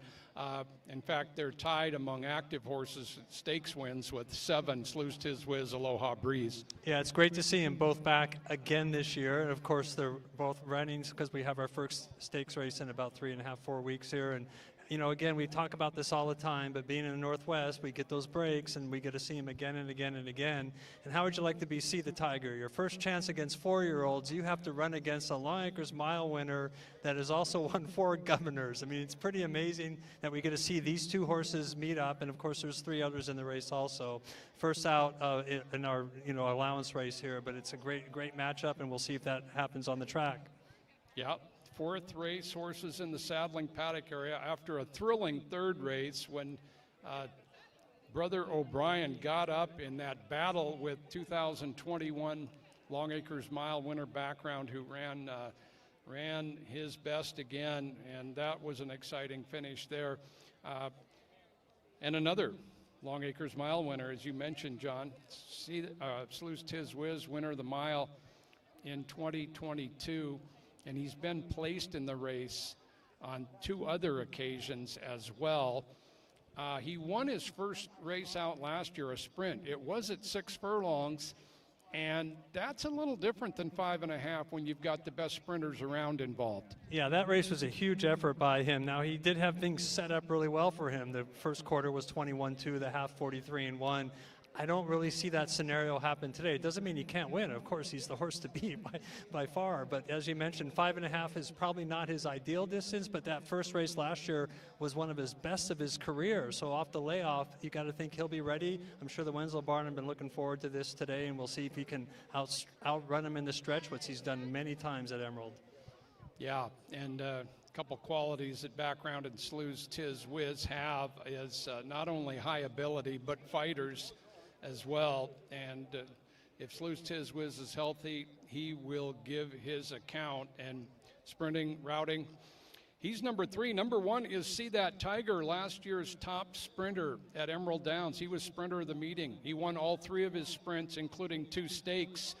And he was a fantastic sprinter as a 2-year-old as well. In fact, he's won his last 5 sprints. Yeah, the only sprint he lost, he had significant trouble at the start, and he was favored that day. And then, of course, he came back favored, and nobody's threatened him sprinting. Now, he does draw the 1 hole, and he does get to face older for the first time, but he also looks like he's a step quicker than everybody else, and you're going to have to catch him at 5.5. He is a pretty nice sprinter. We're going to find out today if he's going to be a nice older sprinter.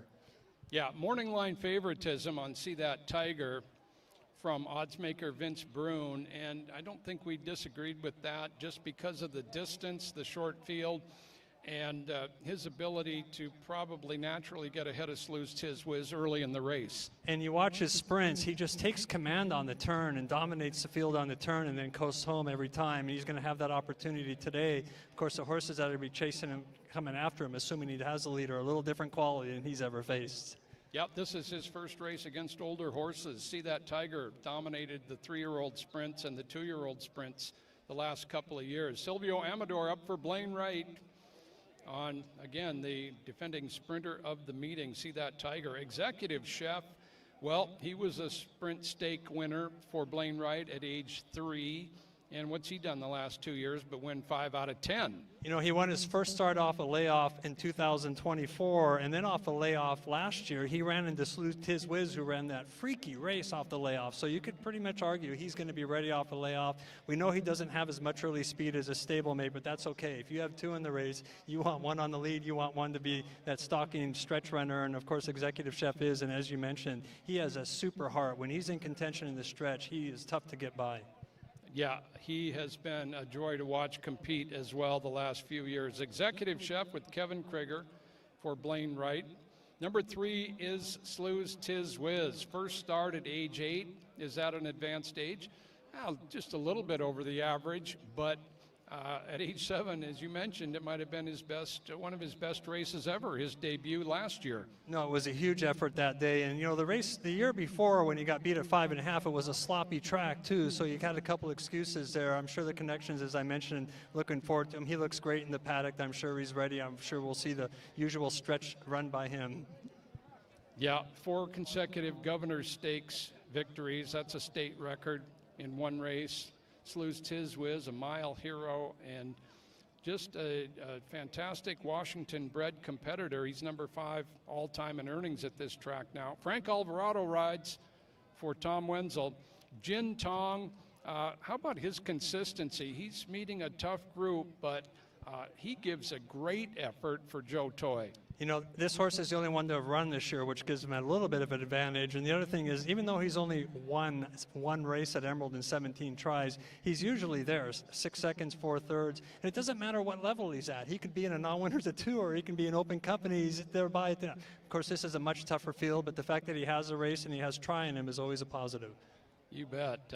Different distances, different tracks, Phoenix or Emerald Downs. Carlo Lopez up on Jintong, and Ron DeLito for here, his last year's top 3-year-old up at BC for Steve Henson. Yeah, he has faced older before. He had excuses in those races, but as you mentioned, he won all 4 stakes at Hastings Park, draws that coveted outside post, and also as a horse is going to get a nice stalking trip off of See the Tiger. Yeah, first start of the year for Ron DeLito with Carlos Montalvo as 5 go to the track for the featured Olympic Eagle Purse.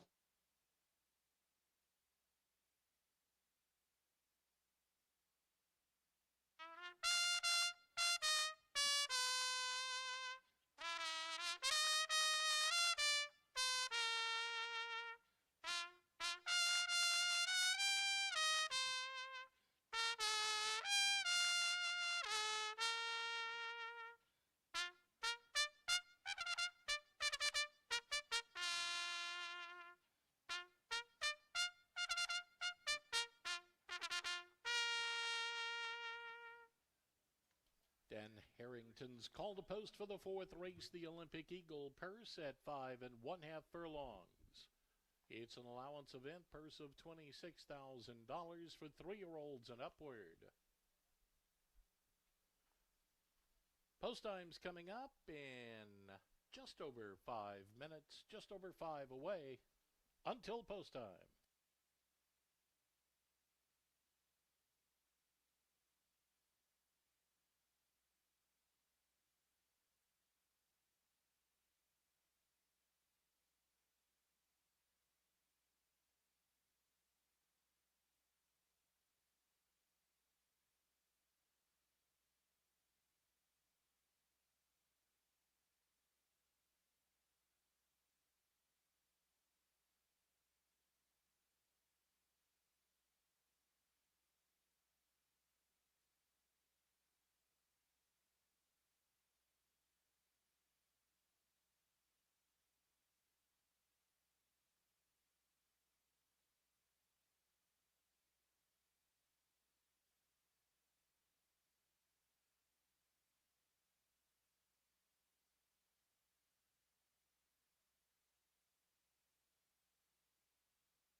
Race number 4, mid-card here, and just a race we've been looking forward to and since the entries were drawn. The first appearance of the year of Slew's Tiz Whiz and last year's top sprinter, See That Tiger, along with accomplished runners, executive chef Jin Tong, Ron DeLito.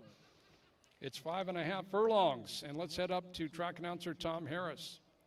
Yeah, Joe, this will be a fun race for sure. And Slew's Tiz Whiz, you know, we've talked about all the accolades. He's just had a tremendous career, and of course, he's still going at age 8 here. And he has had 29 lifetime starts. Interesting note on that is that all of his races have been right here at Emerald Downs. And so Frank Alvarado will get his first look on top of Slew's Tiz Whiz here today, the son of Slew's Tiz Now, and we've watched him in multiple stakes victories, Slew's Tiz Whiz that is, here at Emerald Downs over the years, and he's just fun to watch. Got to put him on top. I think he's the one to beat. Having said that, Executive Chef is 8 wins of 18 starts. You can look at a 107-4 to close out the season last year from this one. So Executive Chef is certainly a tough one as well. See That Tiger taking on the older set today. He's going to get a pretty solid test here, but he's a very talented sort from the inside. I go 3, 2, and 1, but I think we're in for a really good race. We are waiting impatiently for the start of race 4 at Emerald Downs. Tom, on Slew's Tiz Whiz. John Lindley. And it is great to see Slew's Tiz Whiz back, but there's a horse that's run 8 times. I've picked him all 8 times. I'm going to now pick him 9 times, and that's number 1, See the Tiger. As we've talked, his sprints are dominating against first 2-year-olds, 3-year-olds. Now he's going to have to do it against older. We'll see if he can. Okay, he has the 1 post and has that outstanding turn of foot, tactical speed. I'm going to put him on top as well.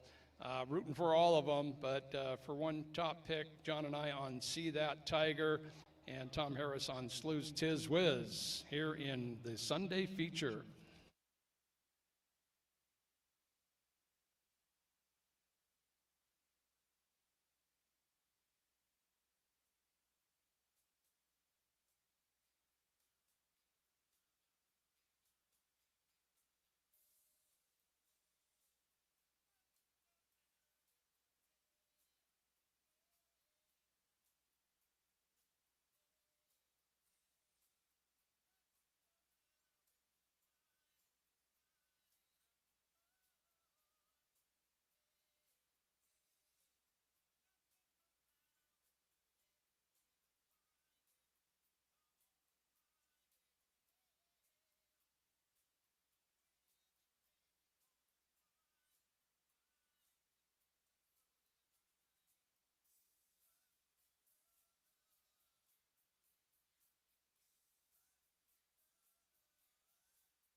And the horses have arrived at the starting gate. Post time for the 4th. The Olympic Eagle Purse at 5 1/2 furlongs. Executive Chef up to the line, and here comes Slew's Tiz Whiz. Now they're joined by See That Tiger inside post. Jin Tong won from the outside. Rondolito, the British Columbia Derby winner last year, heads to the mark. They're in the gate. And runners away. Good start for Rondolito from the outside. See That Tiger with a burst of speed moves to the front. From between horses, Executive Chef is right there. Slew's Tiz Whiz backs off of that early pace. Jintong kicks on from the outside. Less than a half mile away as they sprint for the far turn now. See That Tiger takes him into the turn, clear a length. Rondolito is in pursuit. Then it's back to Executive Chef. They're in stride with Jin Tong, still 2.5 or 3. Back to Slew's Tiz Whiz, and they run to the top of the stretch. With a quarter mile to go, See That Tiger, the youngster, leads the cast as they round the turn and head for home. See That Tiger continues to hold them at bay. Rondolito is there. On the outside, Executive Chef. Slew's Tiz Whiz got a lot of running to do, but See That Tiger's going on. See That Tiger off to win it by 2. Executive Chef was second. Slew's Tiz Whiz, Rondolito, and Jin Tong. Running time was a fast minute 2 and 56 100ths.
Unofficial order of finish on the board for the 4th race today, the Olympic Eagle Purse. Running time of the race, 1 minute 2 and 56 100 seconds.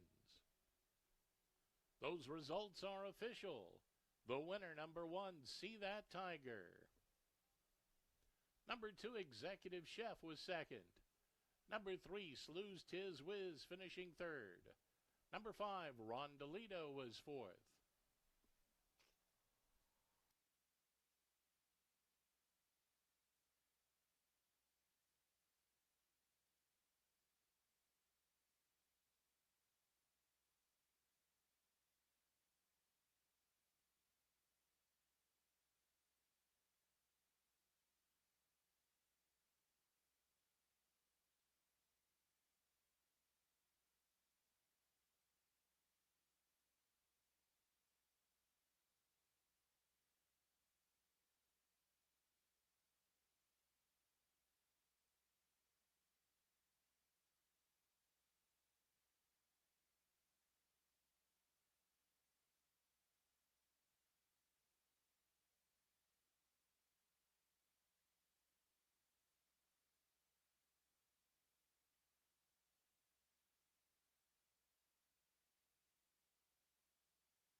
Into the Michelob Ultra Winners Circle, See That Tiger. owned by John and Janine Mariansky and Gerald and Gail Schneider. Blaine Wright, the winning coach. Silvio Amador on board for the win. A 4-year-old chestnut colt by Smiling Tiger. From Roz's Girl, she was sired by Rosberg. See That Tiger, bred in California by Darlin Craig.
Here's a look at the prices for the 4th race. See That Tiger returns $340, $248, $210 across the board.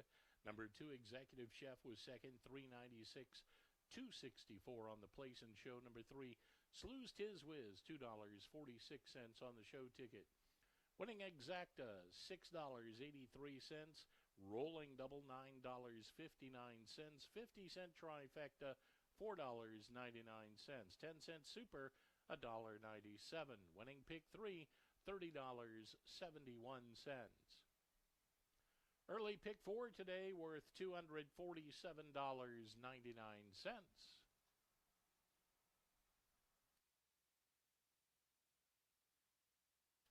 Let's go trackside now to Joe Withy with the winners. Thank you, Tom. Yeah, the younger brother beat the older brother today. See That Tiger and Slew's Tiz Whiz, both out of Ross's Girl, that prolific dam. See That Tiger, 6th straight sprint victory. He's only lost 1 sprint in his career when he broke bad. Silvio Amador aboard the favorite and the clear winner today. A great start to the season, Silvio. Were you looking for the lead right out of the gate with his tactical speed?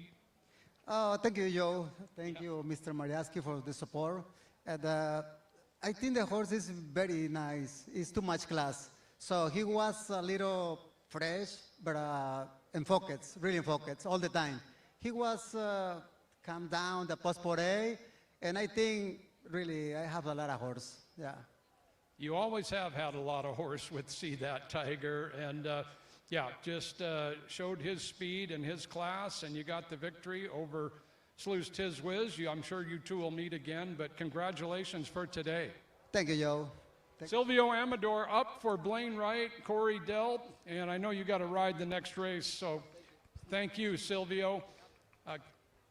Jerry and Gail Schneider, the owners, along with John and Janine Mariansky, and boy, talk about money in the bank in sprints, Jerry. He's really been something around here.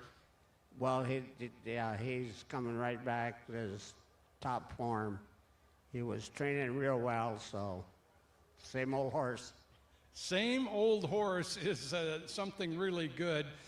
Slew's Tiz Whiz, not his best distance, but See That Tiger took full advantage with his speed. And Corey Delp, assistant to Blaine Wright. Corey, you expecting another great sprint performance today? Yes, Tiger, he's a really good sprinter. He's been training and working real all spring, but Chef was running him down. He's a nice old horse too. Let's give him some credit. Executive Chef second in the race, a tremendous effort by him, and we're used to seeing him run his all. Let's get a word from Gail here. Gail, congratulations. Top sprinter of the meeting last year. That's in a season where Slew's Tiz Whiz won his 4th straight Governors, but Boy, you're just getting used to great efforts from him. Yes, but I love the doubles. Both those horses are great horses. I love them both. As well would the rest of us if we were part of that group. But Gail, speaking of executive chef, as the Schneiders and Mariansky's co-owners there as well. Another win, another great performance. See That Tiger takes our Sunday feature race.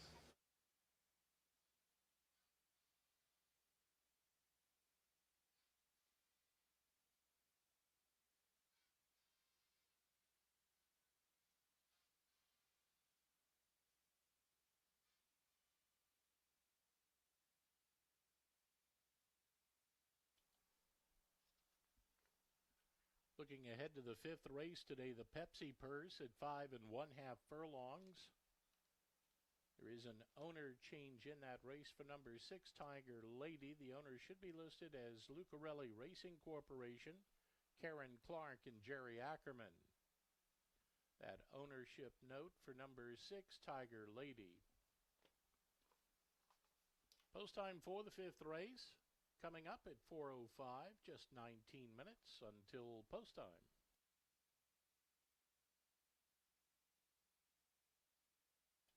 Fans, don't forget the Muckleshoot Gold Cup Indian Relay Races return for 3 thrilling days, June 12th, 13th, and 14th.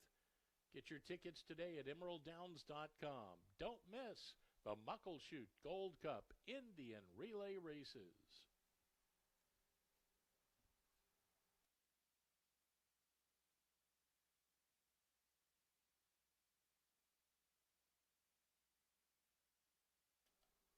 And don't forget, Friday night racing starts June the 5th. This year, instead of a t-shirt, we're giving away Fab Friday Hawaiian shirts. Wear your shirt back on future Fridays for free admission.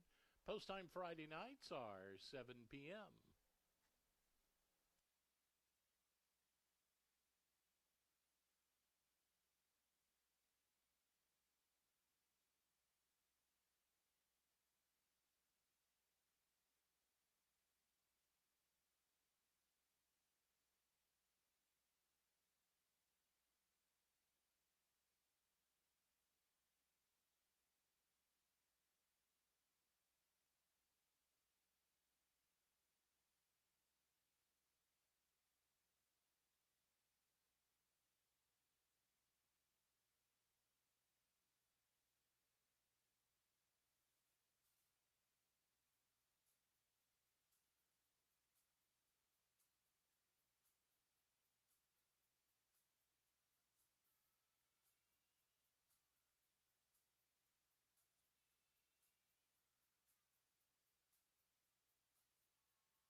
Coming up on race number 5 at Emerald Downs, the second half of our Sunday card upcoming.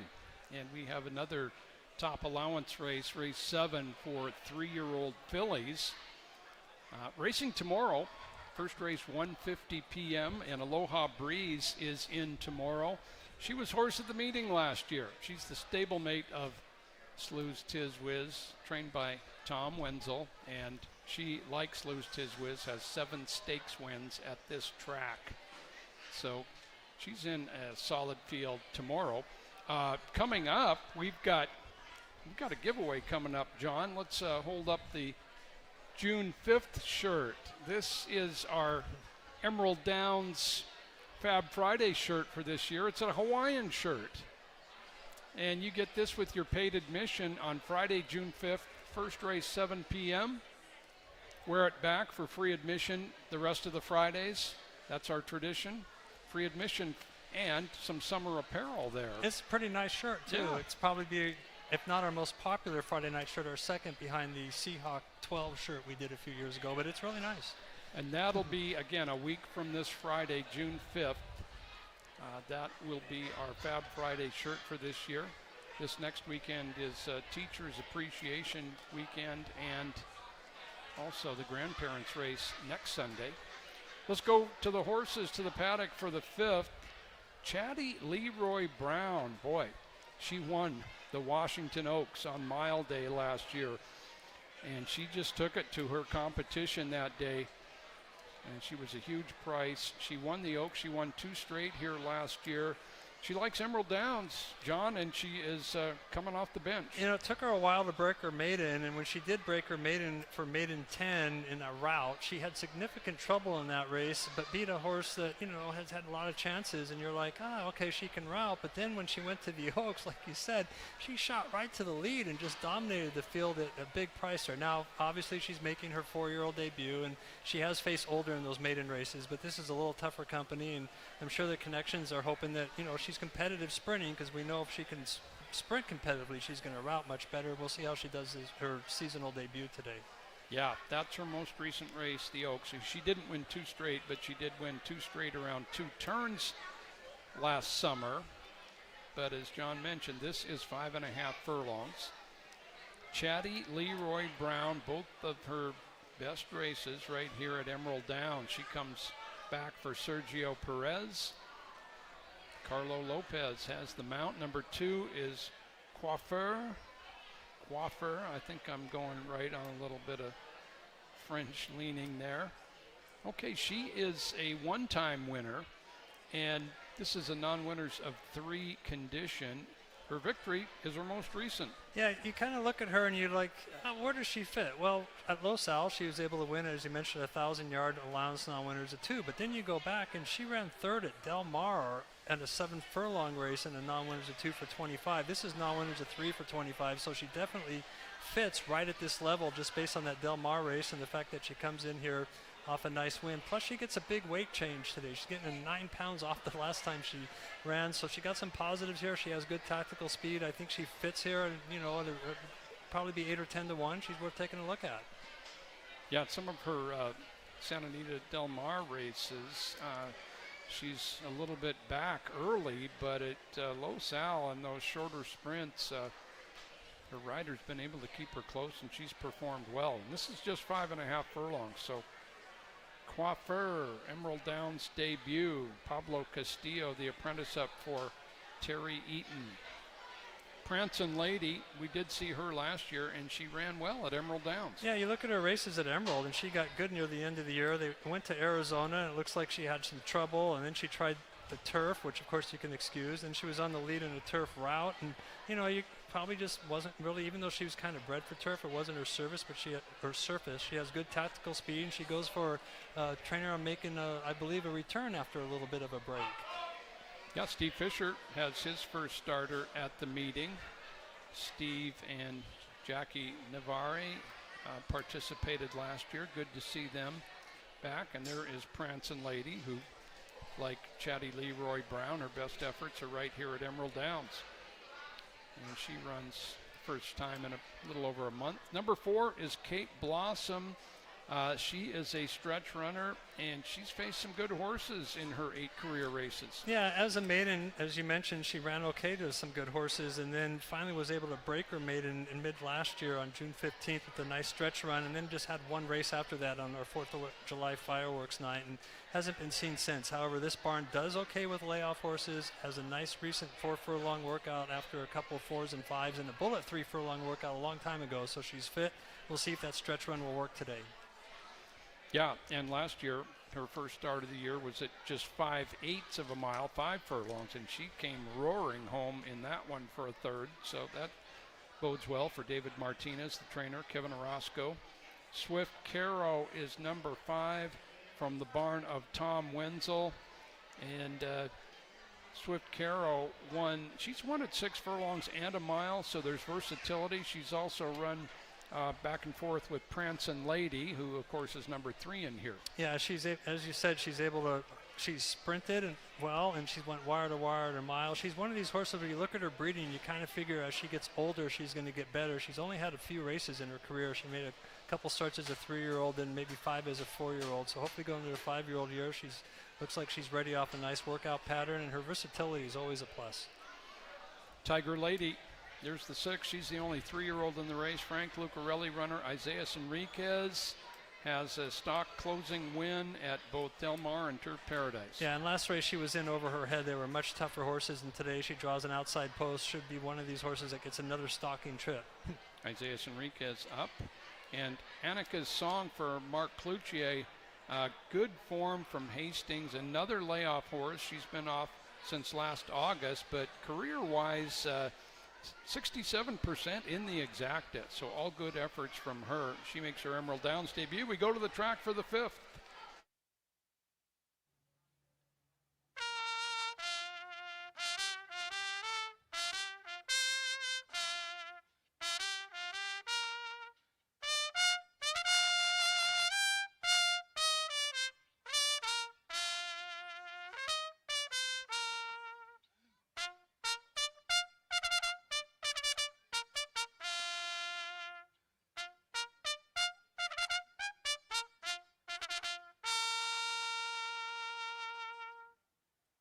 Horses on the track for the 5th race. It's the Pepsi Purse at 5 1/2 furlongs.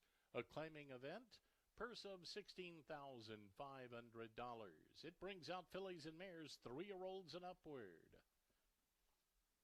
Post time is coming up in 5 minutes. 5 minutes to post.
Race number 5 at Emerald Downs, 3-year-olds and up. Fillies and mares, just one 3-year-old in here. That would be number 6, Tiger Lady.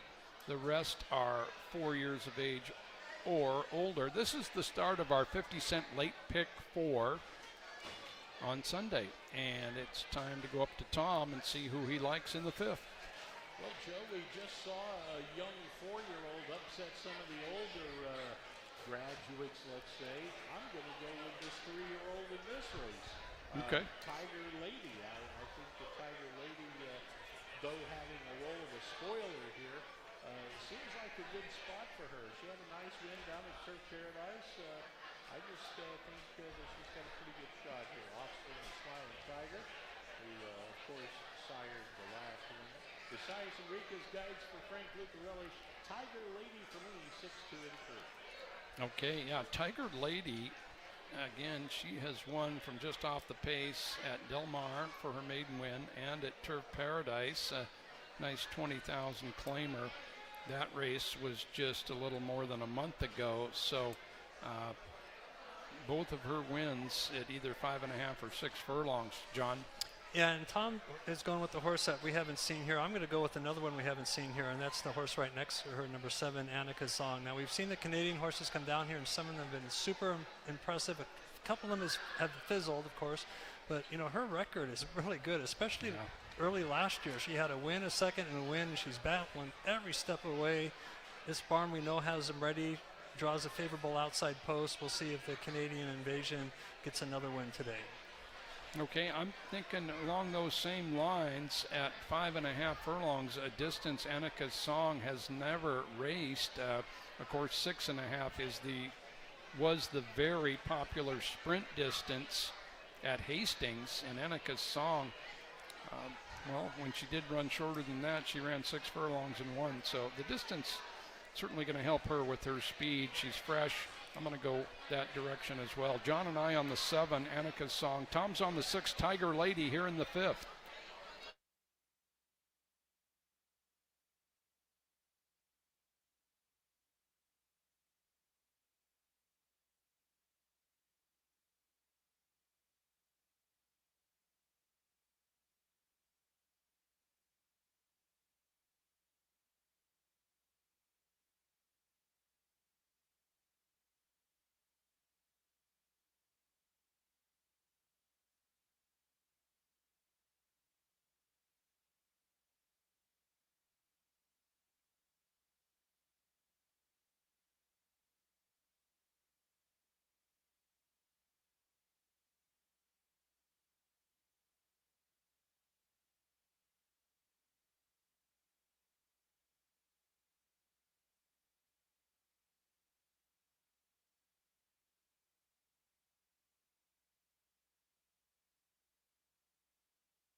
The horses have reached the starting gate. Post time for the Pepsi Purse. Going in for the 5th race, Chatty Leroy Brown to the inside spot. Now comes Coiffier.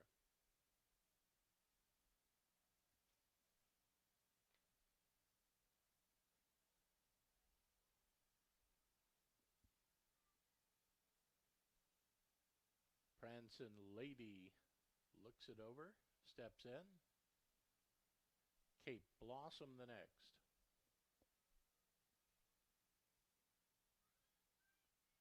Swift Caro heads to the mark. Anika's song outside post goes on up.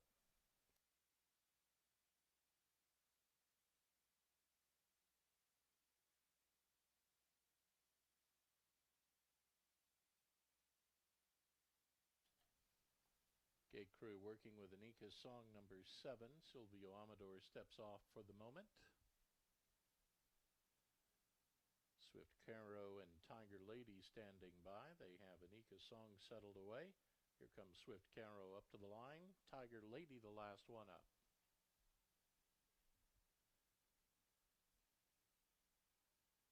Tiger Lady steps in. All in.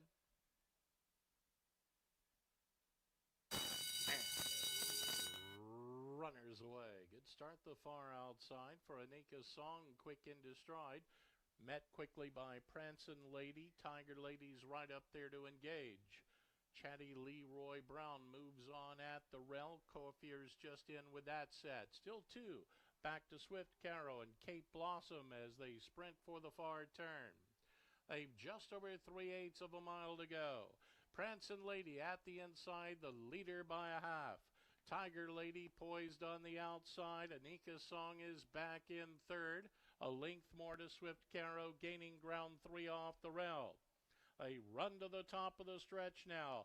Prancin' Lady, Tiger Lady going at it. They're joined by Swift Caro now trying to get into the search as well. They straighten way for the final furlong. Tiger Lady emerging a nose in front from the outside. Anika's song certainly not done yet. Prancin' Lady the inside, but out front it's Tiger Lady.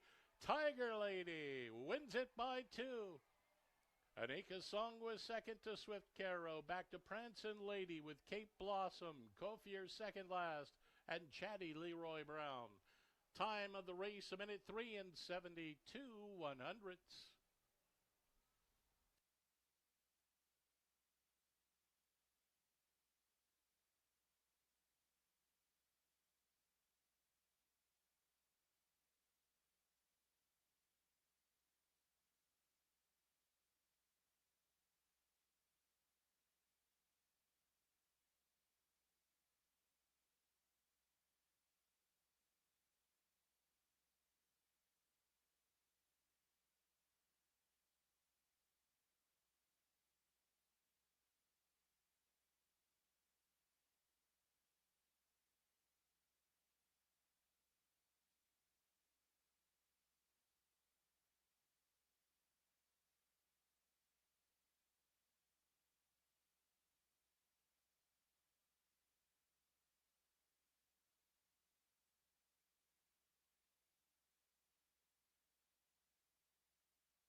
Unofficial order of finish on the board. Finishing first, it's number 6, Tiger Lady. Second was number 7, Anika's song. Finishing third, number 5, Swift Caro. And fourth, number 3, Prancin' Lady. Running time of the race, 1:03 and 72 100seconds. Fifth race today was the Pepsi Purse. And the results are official. The official winner, number 6, Tiger Lady.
Into the Michelob Ultra winner's circle, Tiger Lady.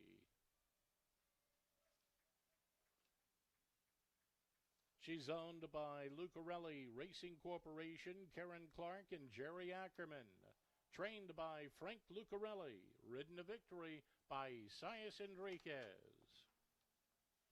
Tiger Lady's a 3-year-old bay filly by Smiling Tiger. From Fiery Lady, she was sired by Unusual Heat.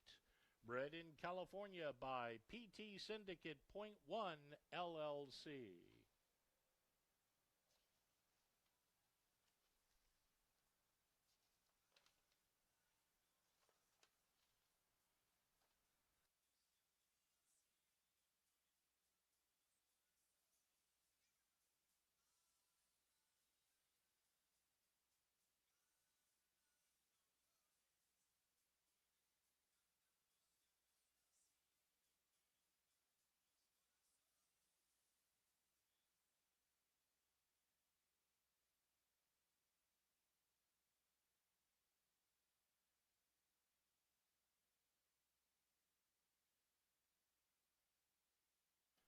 Here's a look at the prices for the 5th race. Winner number 6, Tiger Lady, returns $29.20 to win.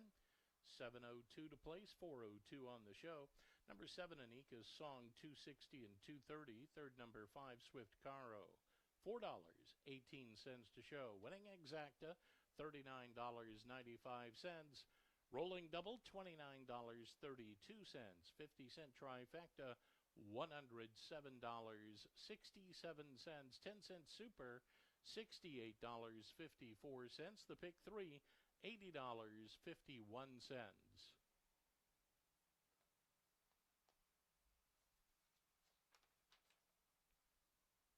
Coming up, the 6th race today, the Elysian Brewing Purse at 1 mile. No changes in the 6th race.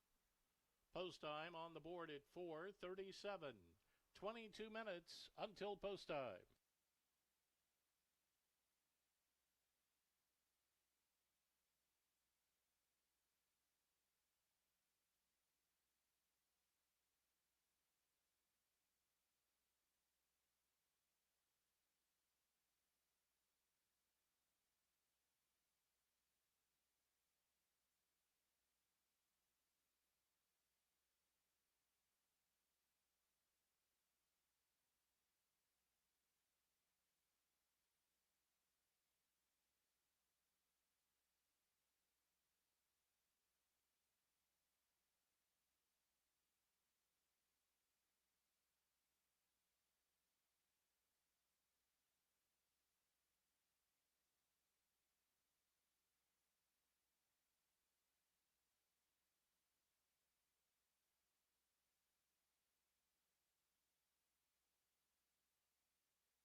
Coming up on race number 6 at Emerald Downs, and 3 races remaining on this beautiful Sunday of Memorial Day.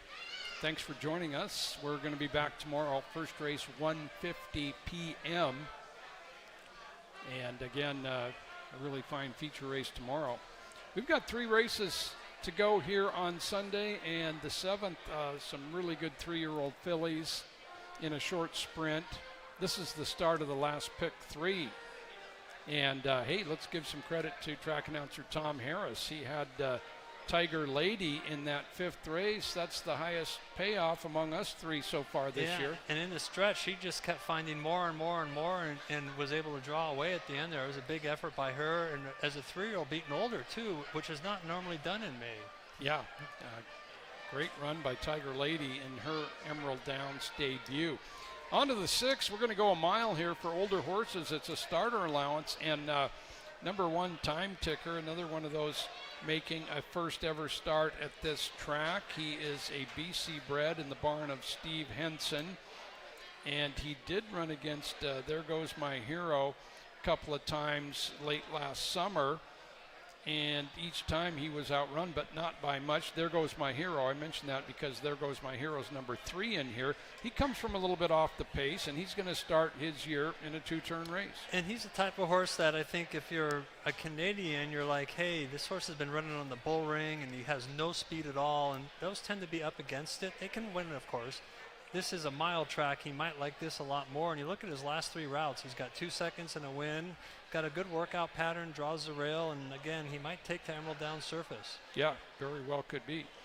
He's used to running around 2 turns, but they do that at 6.5 up at Hastings. Time Ticker with Blake Nunnally aboard from the rail. And he figures to be dropping back a little bit early. He comes from off the pace. It's been successful for him. In fact, a win and 2 seconds overall in his last 5, and the other 2 he was narrowly beaten. Benny Buckets, boy, he loves a mile.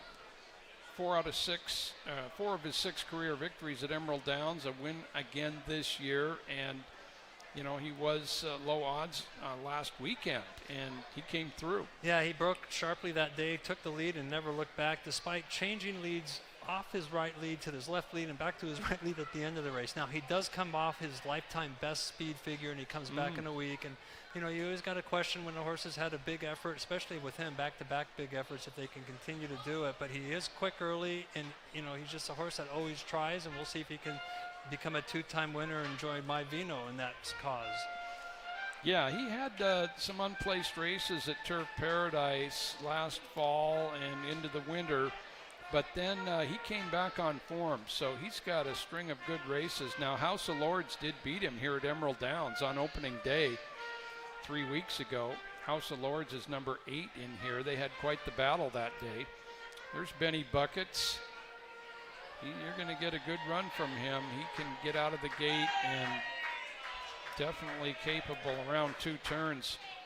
There Goes My Hero, making his 2nd start at this track. He ran into the streaking Classic Cinema at 5.5 furlongs a couple weeks back. Yeah, and in that race, I had him bumped around at the start a little bit and then slightly wide on the turn. It was just a nice prep race. It looks like he probably needed a race. And as you mentioned, he had beat Time Ticker when they had met last year. And, you know, he likes routing, and he's a horse also that he doesn't necessarily, when he was in Canada, be up on the lead. He was able to close, and that impresses me. We'll see how they do. We got 2 horses here that are going to try a mile track for the first time, and so instead of going around 3 turns in a mile, they only have to do 2. As you mentioned, they're used to that, but it won't be as intense as it is in Canada. In Canada, you have to sprint around those turns to stay in contention. Here, they get to relax a little bit. Steve Henson, the trainer of both Time Ticker, the 1, and There Goes My Hero, the 3. Number 4 there, Deku Dillon. Deku Dillon, boy, he's been running a mile right along. He's another off the pace type. Yeah, and he's won at Emerald Downs a couple times, I believe once in a sprint and then of course once in a route. He doesn't have a lot of early speed, but he comes off an even turf race, and those turf horses, even though claiming rights 6250, you do have some Santa Anita horses in a lot of those races, so they tend to be pretty tough fields. His race His last dirt race was an impressive score there. That was non-winners of 3. This is, horses that have won multiple races, but he's one of these horses you're going to look for in the stretch, and we'll see if he, can pass them all late. Yeah, we're talking about a number of stalkers or closers in here. Definite closing style for several of these runners, including Deku Dillon from trainer Scott Tubbs. Alex Cruz continues to ride him as he did down in Phoenix. There's the 4. Number 5 is Mount Pellier, trained by Gary Greiner. Frank Alvarado aboard. We did see Mount Pellier here last year. Benny Buckets beat him going a mile.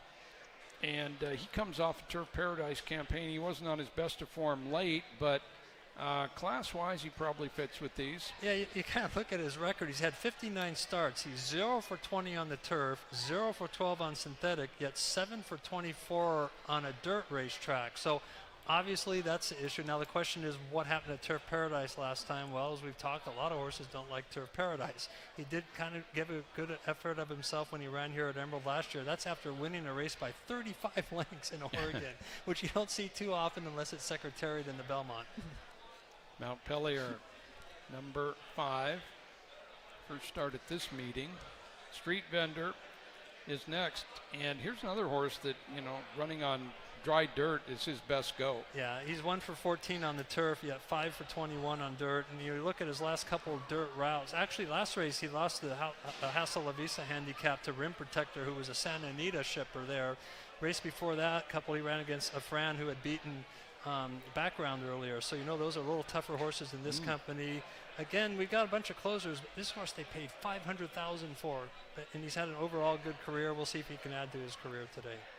Okay, yeah, Son of Nyquist, trained by Jose Puentes. KR Rules could be part of the pace. He could make it a little tougher on Benny Buckets because he is capable at a mile. He just won at that distance. Yeah, he went wire to wire. Now, those were non-winners of 3, as we talked, like Declan Dulon, who he had just run third to one race back. This is a much tougher company, but having tactical speed is always positive, and having Kevin Krieger is always positive. Kevin Krieger, yeah, for Liz Kowalski. House of Lords outside. He beat Benny Buckets on the square on May 2nd. 3 weeks ago. Jose Rodriguez is back for Jesse Velasquez on the track for the 6th.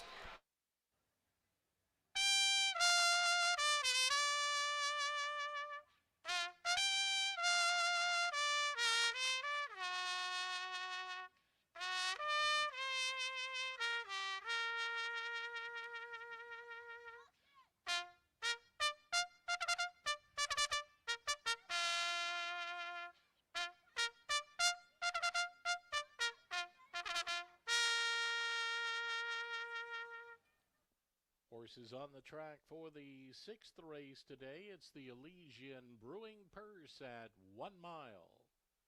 Starter allowance event, purse of $10,000. It brings out 3-year-olds and upward. Post time coming up in 5 minutes. 5 minutes to post.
race number 6 here at Emerald Downs. The Elysian Brewing Purse at a mile for older horses. Start of the late pick 3, which includes the 7th with those talented 3-year-old fillies, and then a maiden race in the 8th. So nice sequence here with the field size good. There's a look at Deku Dillon warming up. Hey, let's head up to Tom, and he is coming off a 13-1 winner. And in Handicappers Corner, he went a little bit of a price here in the 6th as well, as I remember, Tom. Yeah, Joe, reaching out a little bit today, and Tiger Lady did all the heavy lifting, and Silas and Reeses. What a nice performance today. Hats off to the connections. I look forward to see more from that young one. Yeah, that was impressive. So we turn to this one. I go to Time Ticker, who opens up at 10-1. Drifting up a little higher than that right now, but Time Ticker, Blake Nunley has the call. I just like the way this horse is coming up to this race, well rested, good at the distance, inside post position. Blake Nunley does well on horses from off the pace. I just think this is a good horse rider combo. So I went 1, 2, 3. How about you guys? 1, 2, 3, Time Ticker for Tom. And John, how do you see this 1 mile affair? Yeah, I know Benny Buckets is 6-5 and Dynamic Morning Line 7-5. I thought this was a much tougher race than that, and I'm going to go with the slight upset, and that's number 8, House of Lords. He just was determined last time to get there at the end, and he did, and we'll see if he can make it 2 straight. He put pressure on Benny Buckets after the half-mile pole. I'm with you as well. They ran 1-2 together. We're on the 8. Tom's on the 1 here in the 6th. Thank you, Joe and John. As the horses load now for race 6, it's the Elysian Brewing Purse. Time Ticker settled away. Benny Buckets as well. Street Vendors up to the line. Here comes, there goes my hero. KR Rules one from the outside. Deku Dillon, middle of the gate. Mount Pelier stands patiently and waiting. House of Lords outside post, and they are in the gate.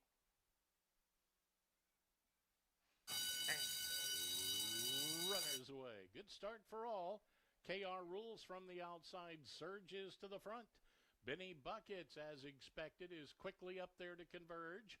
Time Ticker tucked away along the rail as they make way round the Mount Rainier turn, and it's KR Rules who sets the terms and leads it by 2.5. On the outside, Benny Buckets tracking in second by a half length. Time Ticker's at the rail third. House of Lords within striking range the outside. Length and a half or 2 to Street Vendor. Then comes There Goes My Hero from third last. 2 more to Mount Pelier and Deku Dillon at the back, and they're 10 front to back just over a half mile away. First quarter 24 and 15/100ths as they race for the far turn, and KR Rules has led it since gates opening. Prompted on Time Ticker, slides back at the rail and pushed on now from the outside. There goes Benny Buckets, and Benny Buckets is up to capture the lead midway round the turn. Benny Buckets right there. House of Lords very much in the thick of things now. Those two pair off at the top of the lane. On the inside, Benny Buckets, House of Lords from the outside. They're off the turn together now. KR Rules is back third. They straighten away for the final 200 yards. On the inside, Benny Buckets. On the outside, House of Lords rising to the occasion. House of Lords from the outside, driving to the line, hangs on and won it by a hard-fought half. Benny Buckets was second to Street Vendor. Mount Pelier mid-pack to Time Ticker. Deku Dillon third last. There goes my hero. Shuffling back. At the tail, KR Rules. Shuffled at the back there. Time of the race, 1:36 and 60/100ths.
Unofficial order of finish on the board. First it was number 8, House of Lords. Second came number 2, Benny Buckets. Finishing third, number 6, Street Vendor. And fourth, number 5, Mount Pillier. Time for the mile was a quick minute 36 and 60/100 seconds.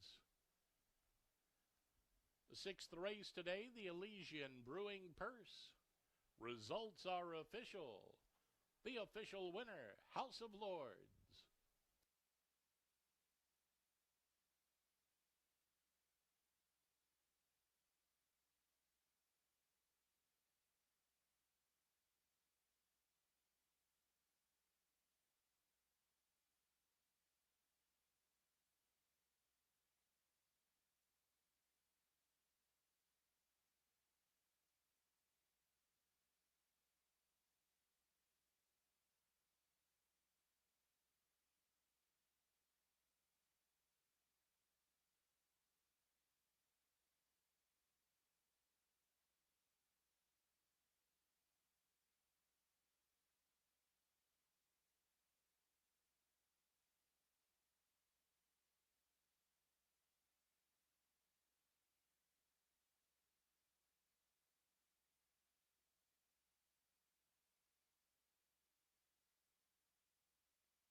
Into the Michelob Ultra Winners Circle, House of Lords. Now 2 for 2 on the young season here at Emerald Downs House of Lords. Races for Rancho Viejo and Jerry Carmody. Winning trainer is Rigoberto Velasquez and Jose Rodriguez, the winning rider. 8-year-old Chestnut Gelding by Munnings from Champagne and Caviar. She was sired by Van Nistelrooy. House of Lords, bred in Kentucky by Paul Goldberg and Raymond Quick.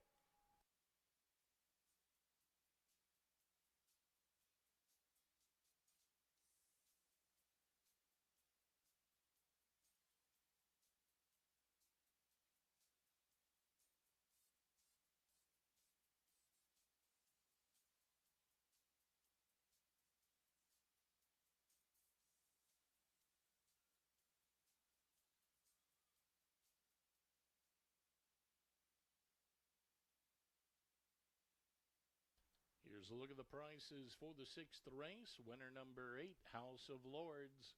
$12.76 to win, $4.30, $2.78 across the board. Number 2, Benny Buckets, $2.68, $2.26 on the place and show. Third, number 6, Street Vendor, $3.04 to show.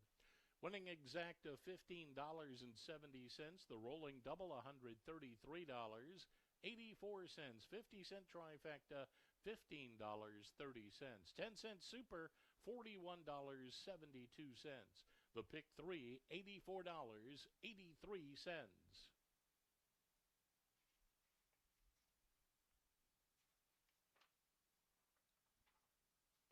Coming up, the 7th race today, it's the Muckleshoot Casino Resort Purse at 5 1/2 furlongs.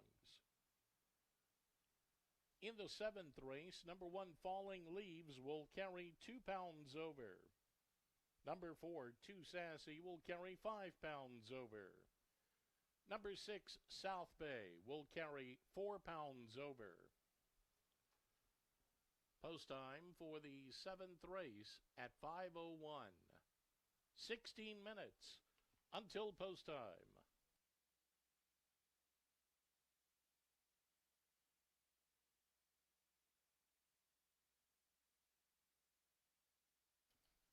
Fans, don't forget, stay up to date on everything going on here at the track. You can visit the website at emeralddowns.com. We're also on Facebook, YouTube, Instagram, TikTok, and X.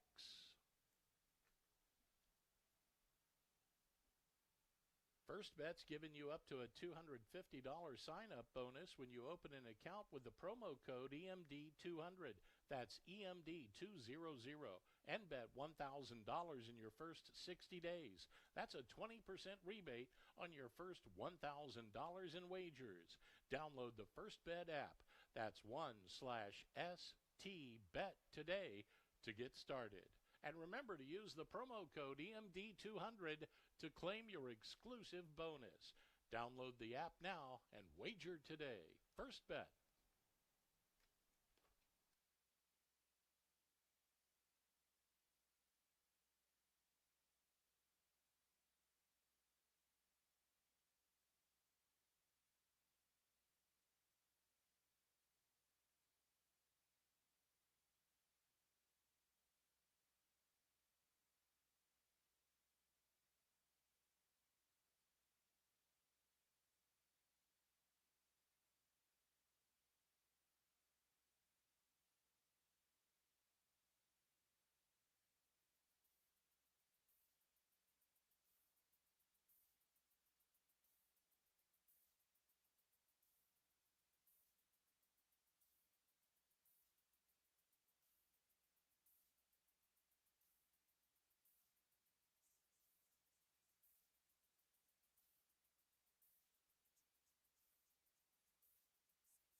And ladies and gentlemen, a couple of additional overweights in the 7th race.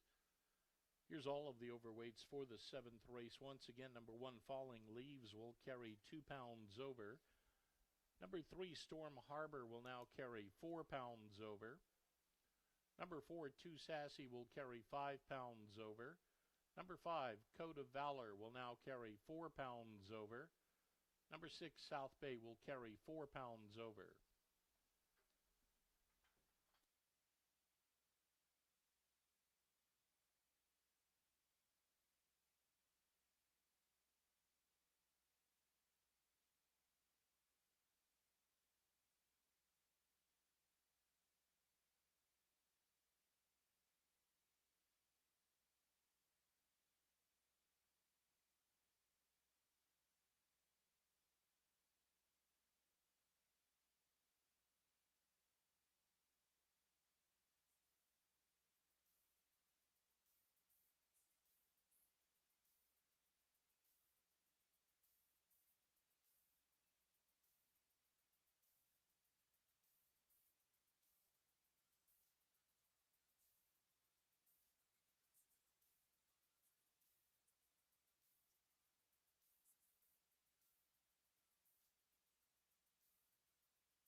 Back to the paddock for race number 7 here at Emerald Downs, the Muckleshoot Casino Resort Purse. 3-year-old fillies at 5.5 furlongs. Start of the late double here, and a couple of Emerald Downs Stakes winners from last year in the race. Too Sassy, a stakes winner at Del Mar, number 4 last year. And of course, number 3, Storm Harbor, with a real fine debut at Emerald Downs a couple of weeks ago. So this is the better end of the 3-year-old filly crop this year in this race, John. Yeah, clearly with Falling Leaves winning the Angie C and then Bewitching Joy winning her 2 stakes efforts and the horses you talked about. We don't too often see a Del Mar Stakes winner come up at Emerald Downs. We do today. We'll see if she can compete with the local horses. All right, yeah, field of 6 to sprint 5.5 furlongs. Start of the late double. Again, racing tomorrow at 1:50. We'll be here, and Aloha Breeze, the top name tomorrow. But today, Falling Leaves has the rail, and she really displayed some rare speed for a juvenile filly. She opened up with ease, and of course, as you mentioned, won the Angie C. Yeah, her first race was impressive, but her second race in the Angie C was super impressive. She goes 44-1 to the half mile for a 2-year-old filly. That's unheard of. She never changed lead in this stretch, and she still won by 5. And then when she got to 6.5, she kind of faltered there. Now she's back at 5.5. She had LASIK. She's a little bit older. We'll see if he can control her early speed because she is quick early. Yeah, at 6.5, Bewitching Joy had her measure, but very fast horse, Falling Leaves, Carlos Montalvo, back to ride for Tom Wenzel. Yeah, Bewitching Joy was our top 2-year-old filly last year. She went to Frank Lucarelli's barn, won all 3 of her starts, including those 2 stakes. They were at 6.5, and she's got tactical run, but certainly relaxed early at 6.5, which is a long sprint for a juvenile filly. Yeah, and her turn time in that first WTBO stakes was impressive. She made up a lot of ground on Falling Leaves. Looked like she just went by her like the other horse was tied to a pole. It was a big effort by her. Even her first 2 races at shorter distance were impressive. Of course, we're at 5.5 here, but she's got that nice stalking style. She's by Midnight Loot. Any distance shouldn't be a problem for her. We'll see if what she does going into 3-year-old year. Yeah, I'm just remembering Midnight Loot, 2007 and 2008, winning the Breeders' Cup Sprint from off the pace.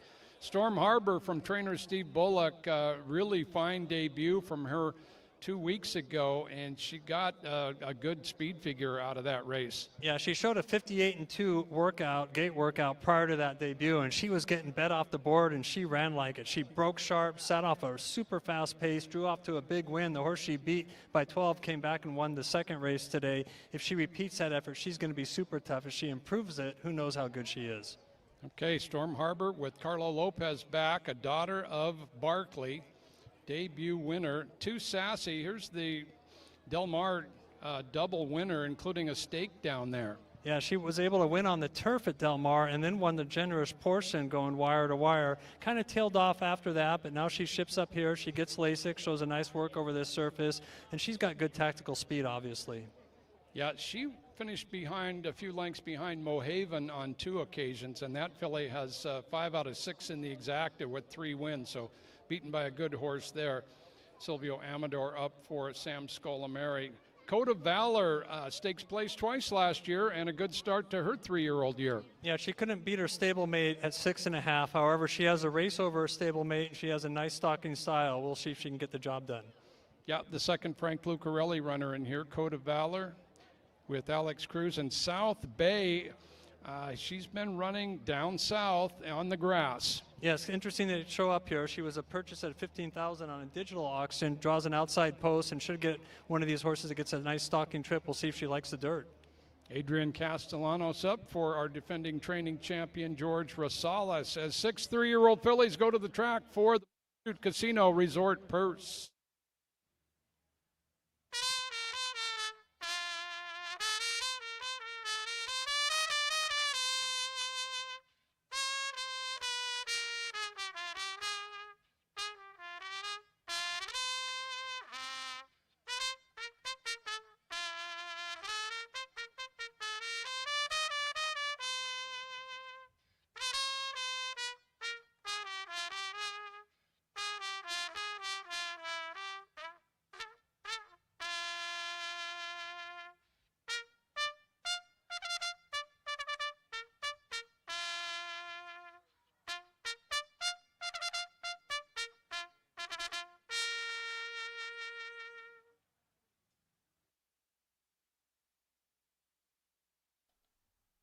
the horses are on the track for the 7th race, the Muckleshoot Casino Resort Purse.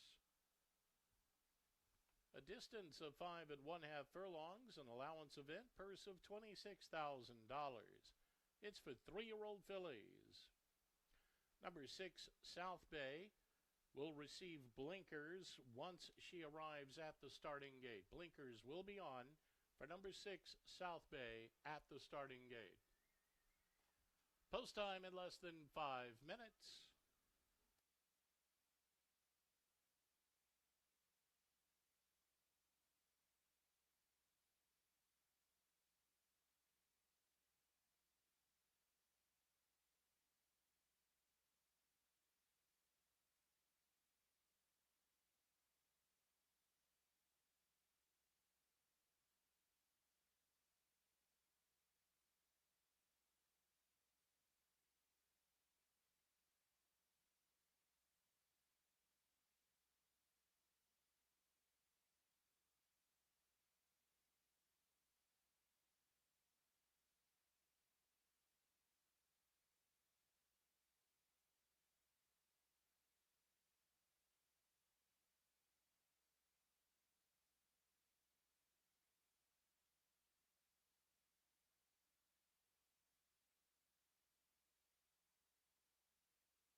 Seventh race, the Muckleshoot Casino Purse, and 6 3-year-old fillies warming up out there. 5 1/2 furlongs. Again, Falling Leaves, Bewitching Joy. They won the 3-year-old filly stakes here last year at Emerald Downs, and they make their 2026 debuts. A field of 6. Let's head up to Tom for his selection. Well, hats off to John Lindley. Comes right back with another good price there for that last race. So good job on John Lindley. And I was on that one too, Tom. You were on that one. So double the honors, let us say. Thank you, Tom. All right, you bet. The 7th race upon us. I'm looking at the only horse that has won this year, and she did not race as a 2-year-old. That's Storm Harbor, number 3, my top pick in this race. There's a lot of talent in this race. We have seen a lot of good form on 2-year-old form for most of these horses. A few of them have been out this year. Storm Harbor won her debut race. Very impressive run. Goes against some pretty tough young 3-year-old fillies here. This is a big test, no question about it. Too Sassy I put in the mix there as well, and Bewitching Joy. But this race certainly could be a toss-up. 3, 4, and 2 for me here in the 7th. Okay, Storm Harbor on top. She is currently the favorite, and of course, as Tom mentioned, coming off a very impressive debut. John Lindley. Yeah, as you mentioned, there are 3 stakes winners in here, including a Del Mar Stakes winner, yet the favorite broke her maiden 2 weeks ago, and she was super impressive in doing so. And, you know, we'll see how good she is. But I'm going to go with number 1, Falling Leaves, just based on that second NGC race where she goes 21-1, 44-1, doesn't change leads and still hang on. I think she's the horse to catch. We'll see if that's the case. Okay, at 5 1/2 furlongs, not a bad place to be. The 1 hole and big speed from Falling Leaves. So 3 different opinions. I'm going to take Too Sassy in here up from California for her local debut, a stake winner at Del Mar, and a couple of tries against that Mohaven didn't work out well, but talented horse. So I'm on the 4, John is on the 1, Tom's on the 3 here in the 7th.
Horses have arrived at the starting gate. Post time for the 7th. The Muckleshoot Casino Resort Purse at 5 1/2 furlongs.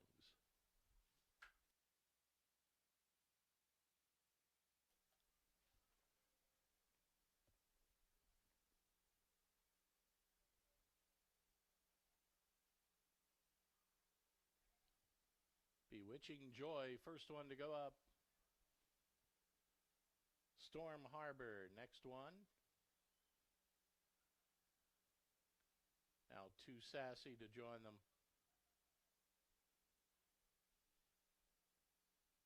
Falling Leaves takes position at the rail.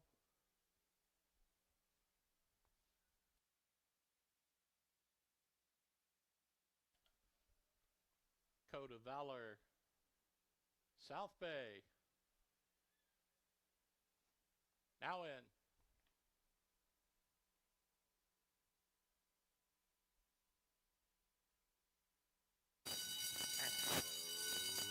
Runners away. From between horses, Storm Harbor quick off the mark. Alongside is Code of Valor right there. South Bay far outside. Falling Leaves moves on at the rail. Alongside of that comes Too Sassy. Span of 4 to Bewitching Joy as the girls sprint for the far turn. Storm Harbor on the lead. At the inside, just in front, Falling Leaves is going to run with her now from the outside. Those two dead in the eye as they take it midway round the turn. Too Sassy, Code of Valor back of that set with a 1/4 mile to go. They run to the top of the stretch. Falling Leaves and Storm Harbor go to the top of the lane together, and they round the turn and head for home now for the final furlong. Falling Leaves, Storm Harbor fights back. Here goes Too Sassy. Too Sassy's hit her best stride middle of the racetrack. And Too Sassy and Silvio Amador opening up daylight. Too Sassy will win it by 3 1/2. Bewitching Joy up to get second. Falling Leaves to Storm Harbor, South Bay, and Code of Valor. Running time of the race, 1:03 and 31/100.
Results on the board official. The winner, number 4, Too Sassy. Finishing second, number 2, Bewitching Joy.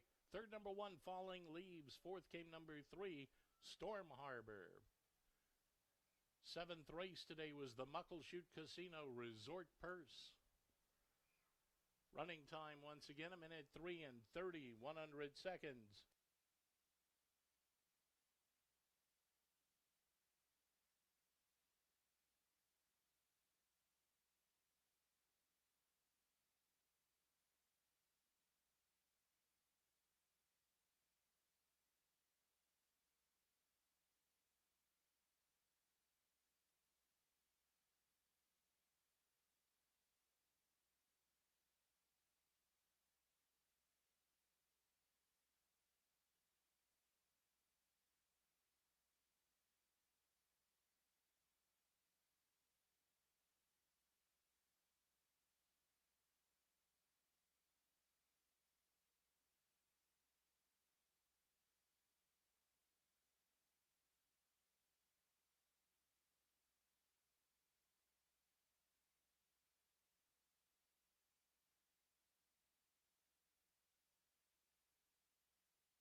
Into the Michelob Ultra Winner's Circle, 2 Sassy.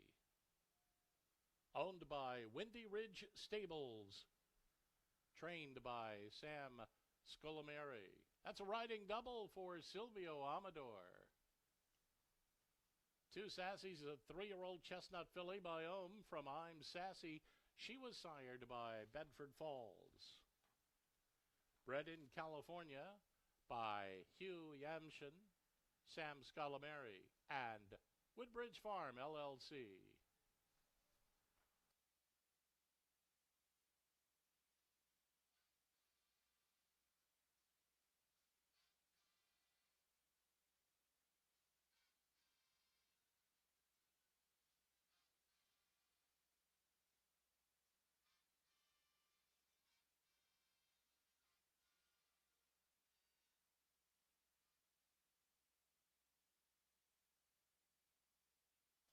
Here's a look at the prices for the 7th race winner, number 4, 2 Sassy, $5.12 to win. $346, $254 across the board. Number 2, Bewitching Joy, $5.06 to place. $340 on the show ticket. Number 1, Falling Leaves, $3.78 to show. Winning exacta, $11.96. The rolling double, $29.44. 50-cent trifecta, $30.53. 10-cent super, $12.06. And the pick 3, $118.49.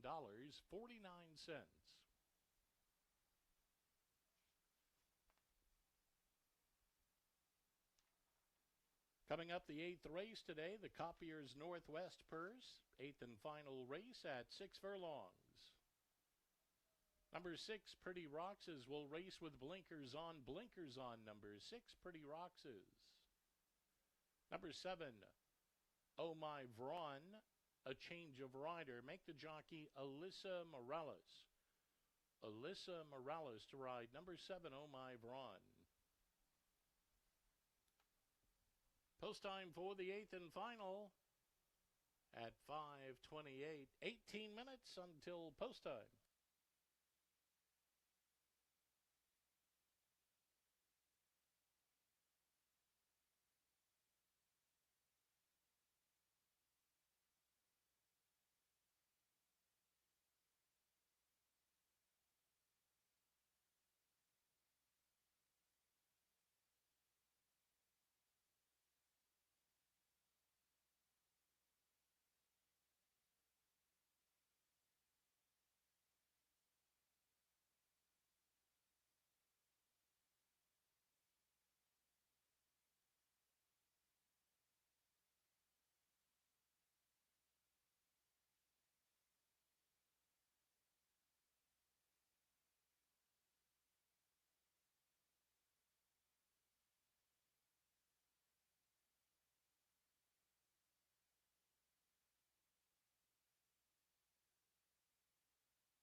Fans, don't forget, Family Fun Weekend continues tomorrow. More family fun activities in the park. Post time for the Holiday Monday program, 1:50. Memorial Day at the races. Join us tomorrow, right here at Emerald Downs.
A great shot there. Our drone camera, operated by Lou DeFazio again this year.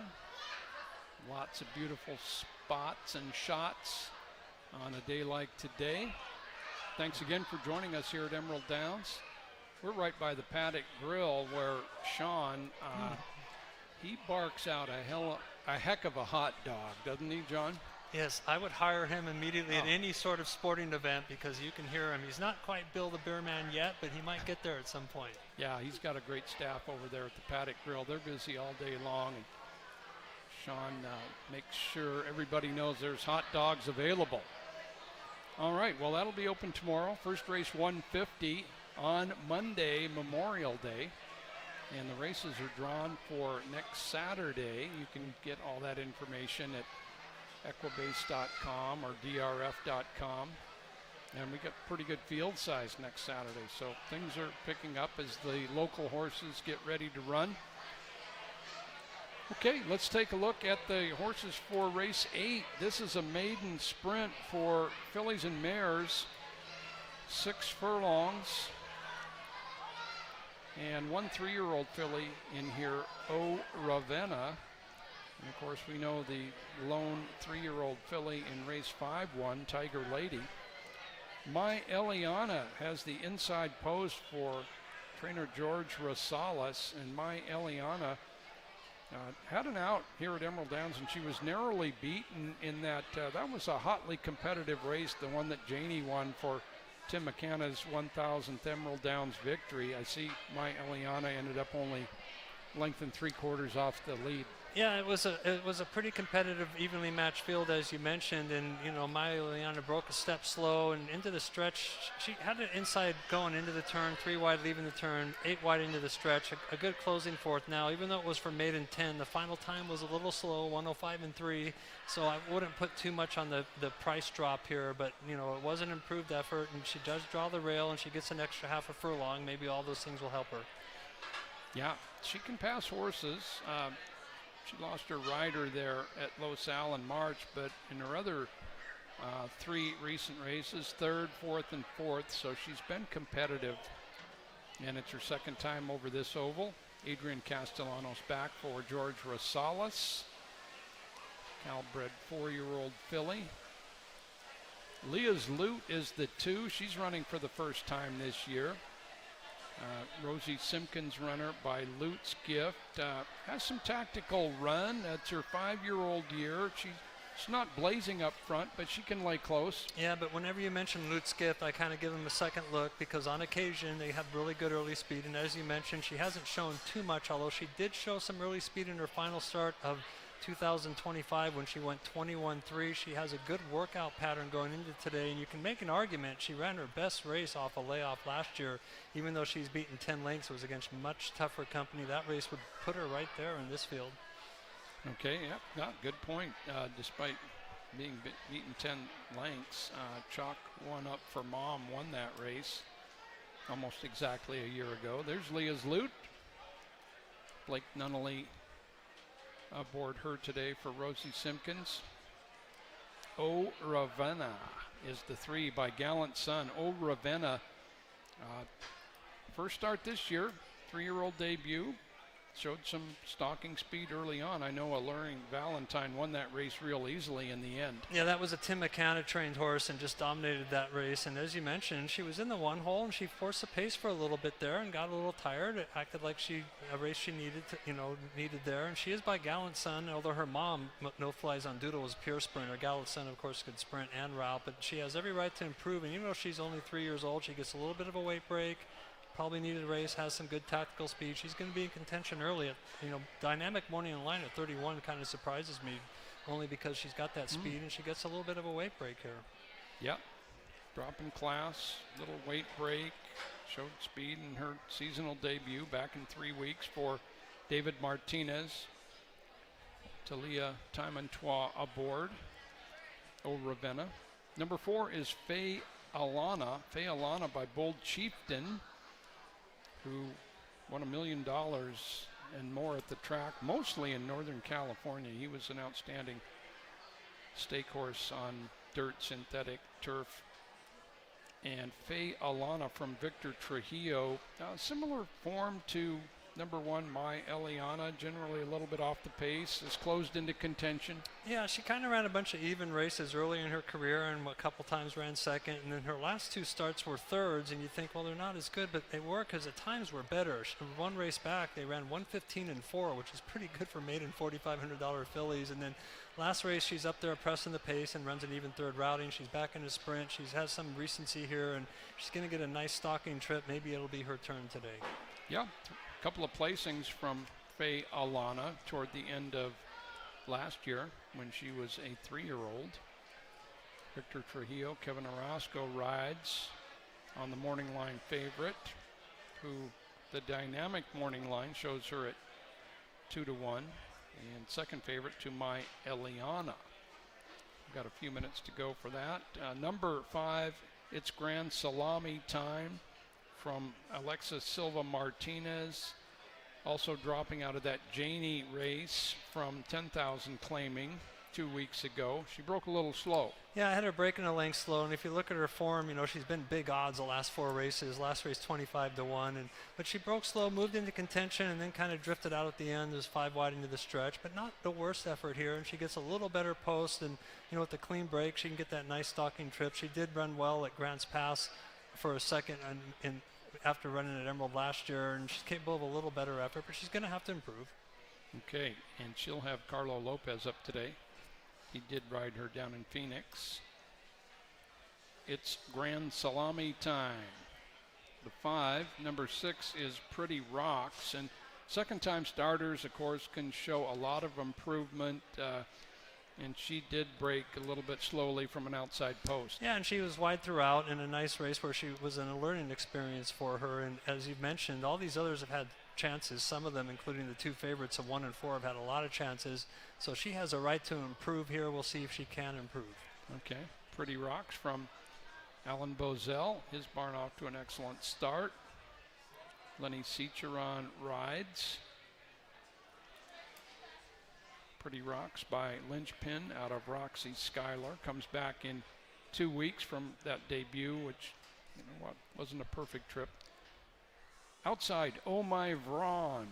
Oh My Vron, a Calbred 4-year-old by Vronsky, running here for the first time. She's actually in from Will Rogers Downs, where she had a second and a 4th there in sprint distances. Yeah, she started her career at Del Mar and didn't really show too much, although it was made in special weight company. Then went to Oklahoma and, as you mentioned, Remington Park and then Will Rogers Downs. And was well beaten in some races, does have a 2nd place finish here. Kind of an unknown in here. She's drawn a little bit of money. We'll see if she can compete at Emerald Downs. Kind of just an unknown for me. George Rosales, he has got some good run out of horses. First time in his barn with his eye of claiming or purchasing. Alex Cruz is aboard. Oh My Vron on the outside. So the 8th and final coming up here at Emerald Downs. And racing continues this Memorial Day weekend. We'll be back at 1:50 first race tomorrow.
Dan Harrington's call to post for the 8th and final. It is the Copiers Northwest Purse. A distance of 6 furlongs, a maiden claiming event. Purse is $8,500 for maiden fillies and mares, 3-year-olds and upward. Reminder that number 6, Pretty Roxas, will race with Blinkers On number 6. And note the rider change for number 7, Oh My Vron, the pilot now Alyssa Morales. Post time coming up in 5 minutes for the nightcap.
Eighth and final at Emerald Downs. Coming up, it's maiden race.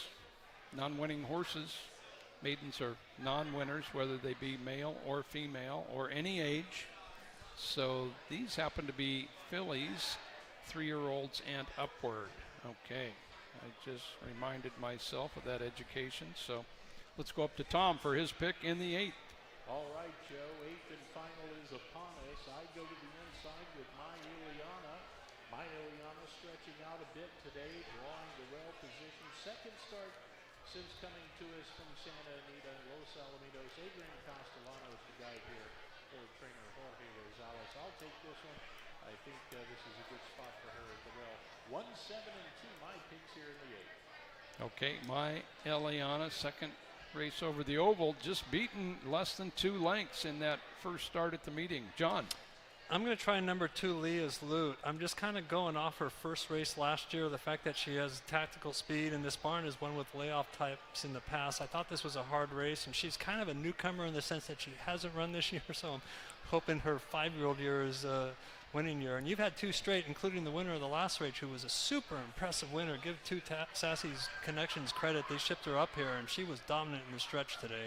Yeah, big win from 2 Sassy with Silvio Amador. Thank you. The 8th for me, I'm going to go a third direction with that Pretty Roxas for Alan Bozell. It's a lower maiden race. Some of the horses are 3rd, 4th recently, and she doesn't have to improve much to be a factor in here. She broke slowly from an outside post in her debut, so I'm going on the second out improvement angle.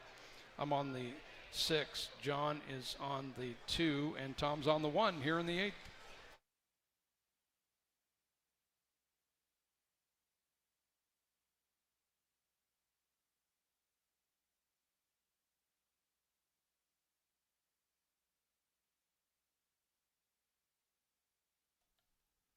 And the horses have reached the starting gate. Post time for the 8th race, the Copiers Northwest Purse.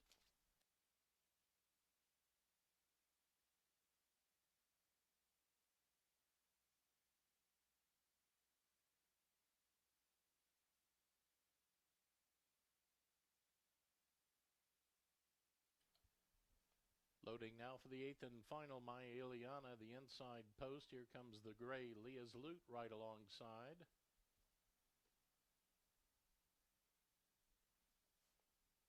Now they're joined by O Ravina.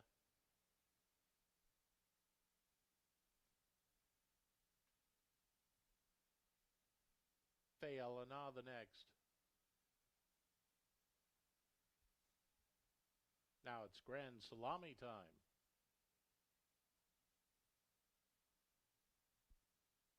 Pretty Rocks is one from the outside.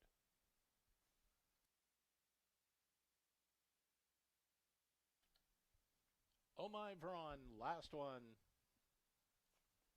All set.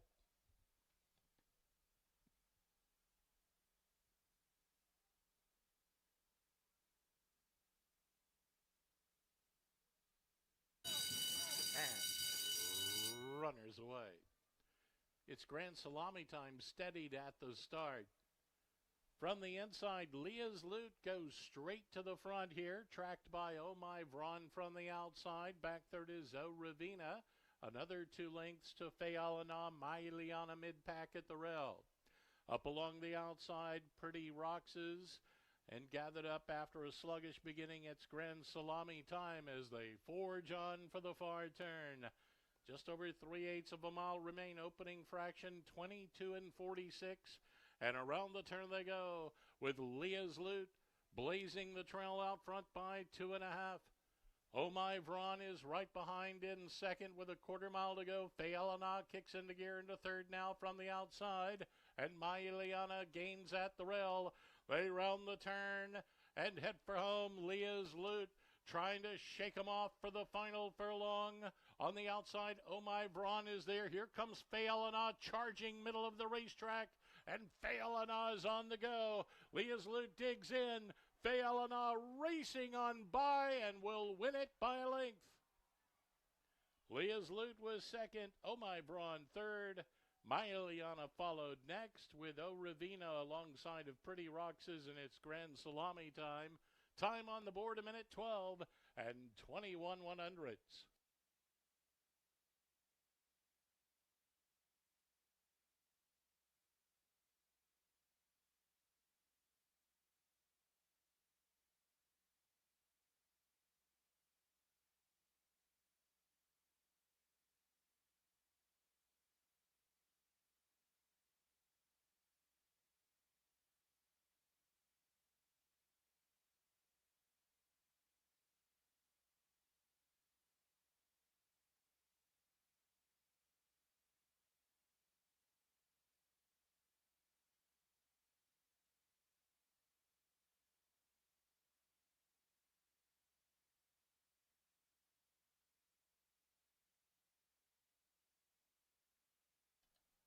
Unofficial order of finish on the board for the 8th race. Finishing first, it was number 4, Fayalana.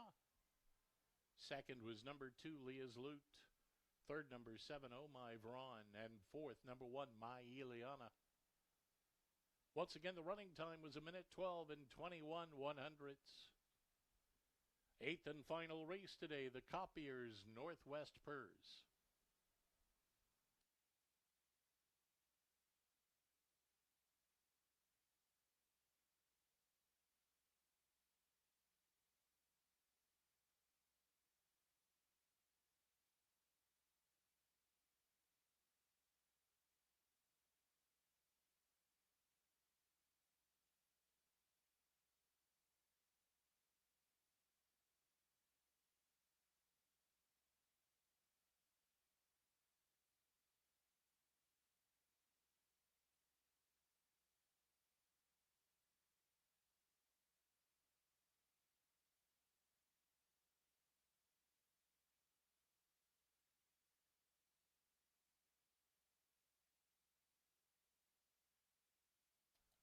Into the Michelob Ultra winner's circle, Fayalana.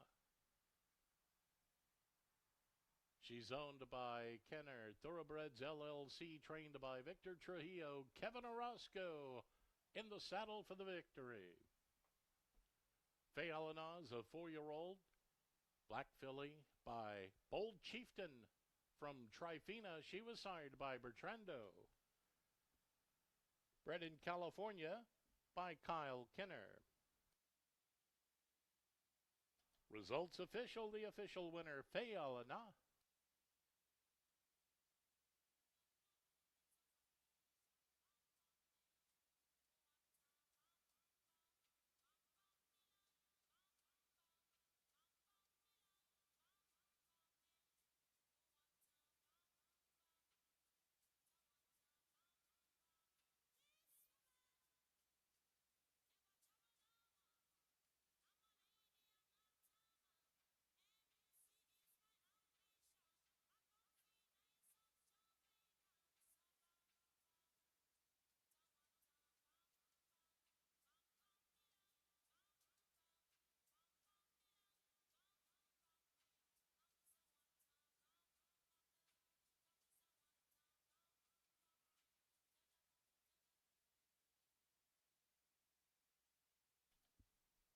Here's a look at the prices for the 8th and final winner. Number 4, Fayalana, returns $9.02 to win, $4.88 to place, $3.34 on the show ticket. Number 2, Leah's Loot, $5.12 to place, $3.74 to show.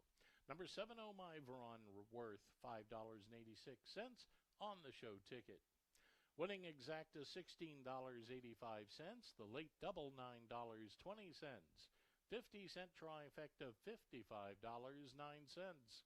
10-cent super, $25.73. The winning pentafecta, $520.99.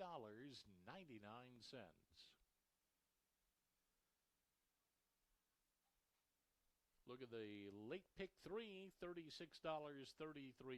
The late pick 4 paid $333.20. Today's pick 5, $821.71. The 10-cent jackpot pick 6, $838.66. There were no unique winning tickets. Therefore, the carryover pool for tomorrow now stands at $6,734.55.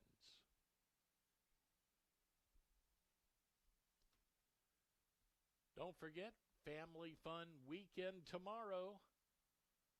We'll have free activities for the kids in the park. Kids 12 and under get in free here at Emerald Downs. Full day of Holiday Monday activities for Memorial Day. Post time's 1:50. Make plans to join us right here at Emerald Downs. From all of us here, I'm your track announcer, Tom Harris, wishing you all a pleasant good night.